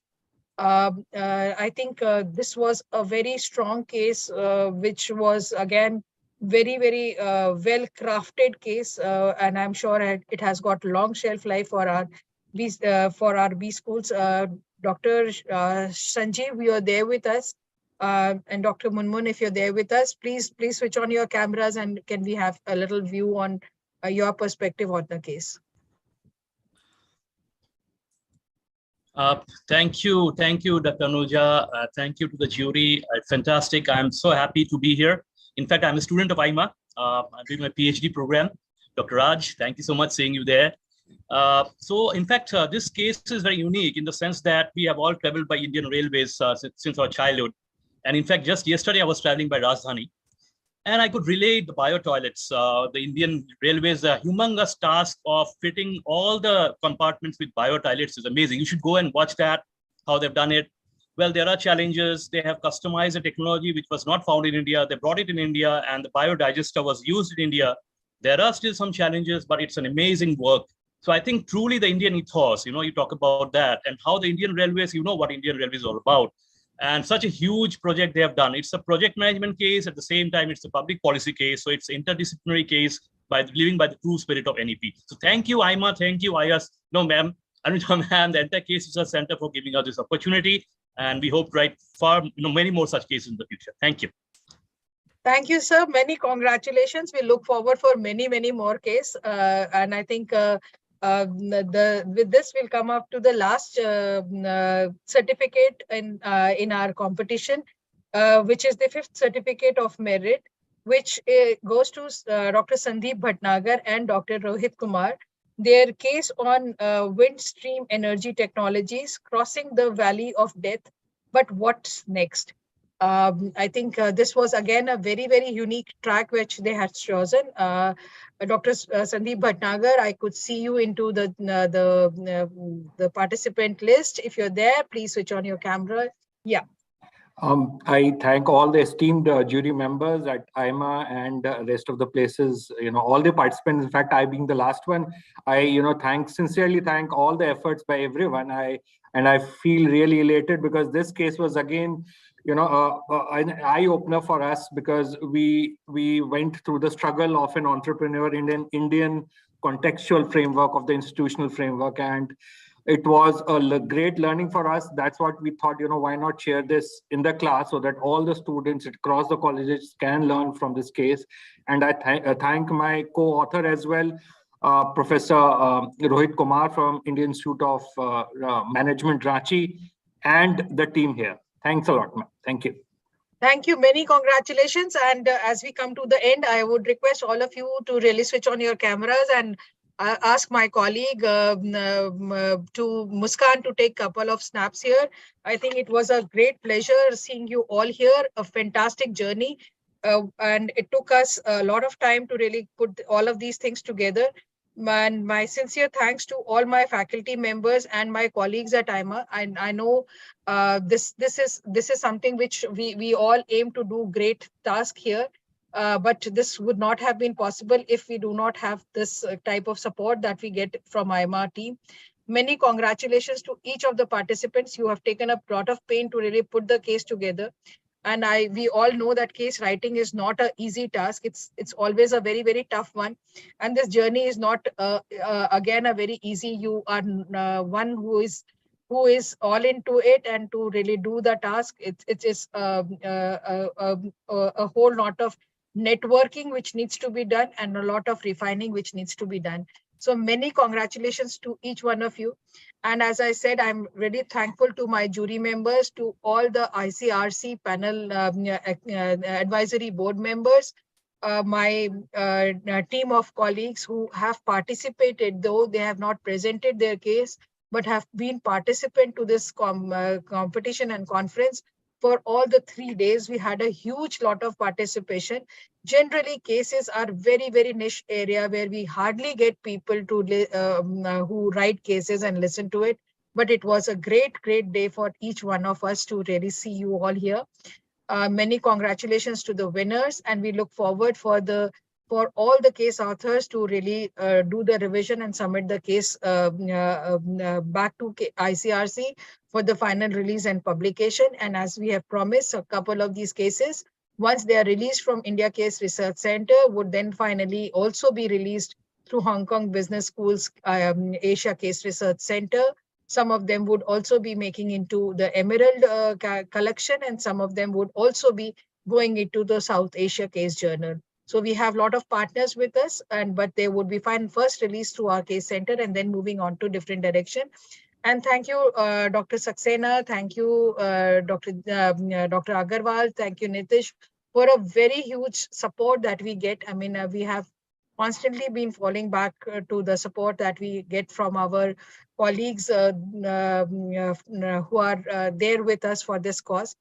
And thank you, Dr. Radha and Dr. Shalini, for helping us out into the very last session, where typically people would have been waiting to get the announcement of the award, but that session was really very engaging and also very informative. I learned a lot, and with bottom of my heart, I want to thank everyone here for supporting us. And I think it's a great day when I thank my IT team. Ashish, you have always been a huge support. Sagar, I think we look forward for all the support, and my colleague Shiny.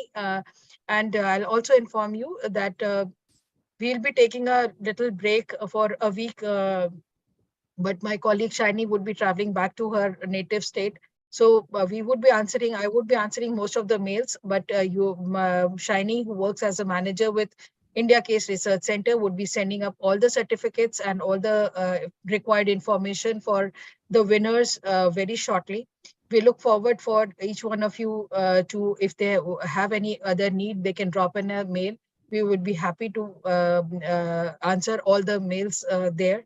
But for 1 week, if you can excuse us, it will be a great opportunity. And I think with that, we'll come to end of the session for the day. And I thank all my AIMA faculty members, my jury team, review team, and a whole lot of participants who have joined us. I hope we brought in some value and some learning to each one of you in these 3 days. Thank you very much.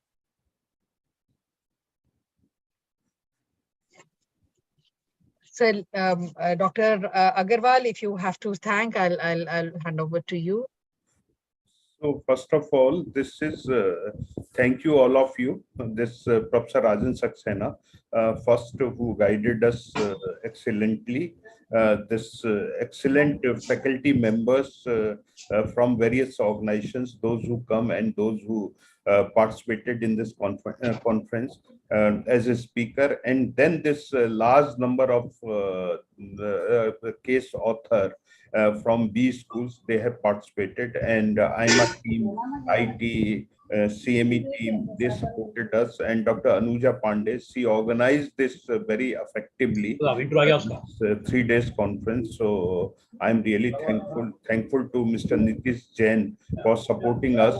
Thankful to various organizations also, those were supporting this conference from very beginning: Emerald Case Center, Hong Kong Case Center, Asia Case Center, and a lot of B schools, they too are supporting. So I hope that we'll keep this ethos continue, and next is also going to be organized in a very effective and in a very systematic manner. Thank you very much. Yeah. Thank you, everyone. See you very soon in some of the webinars organized by AIMA. Have a great day. Have a great weekend. Bye-bye.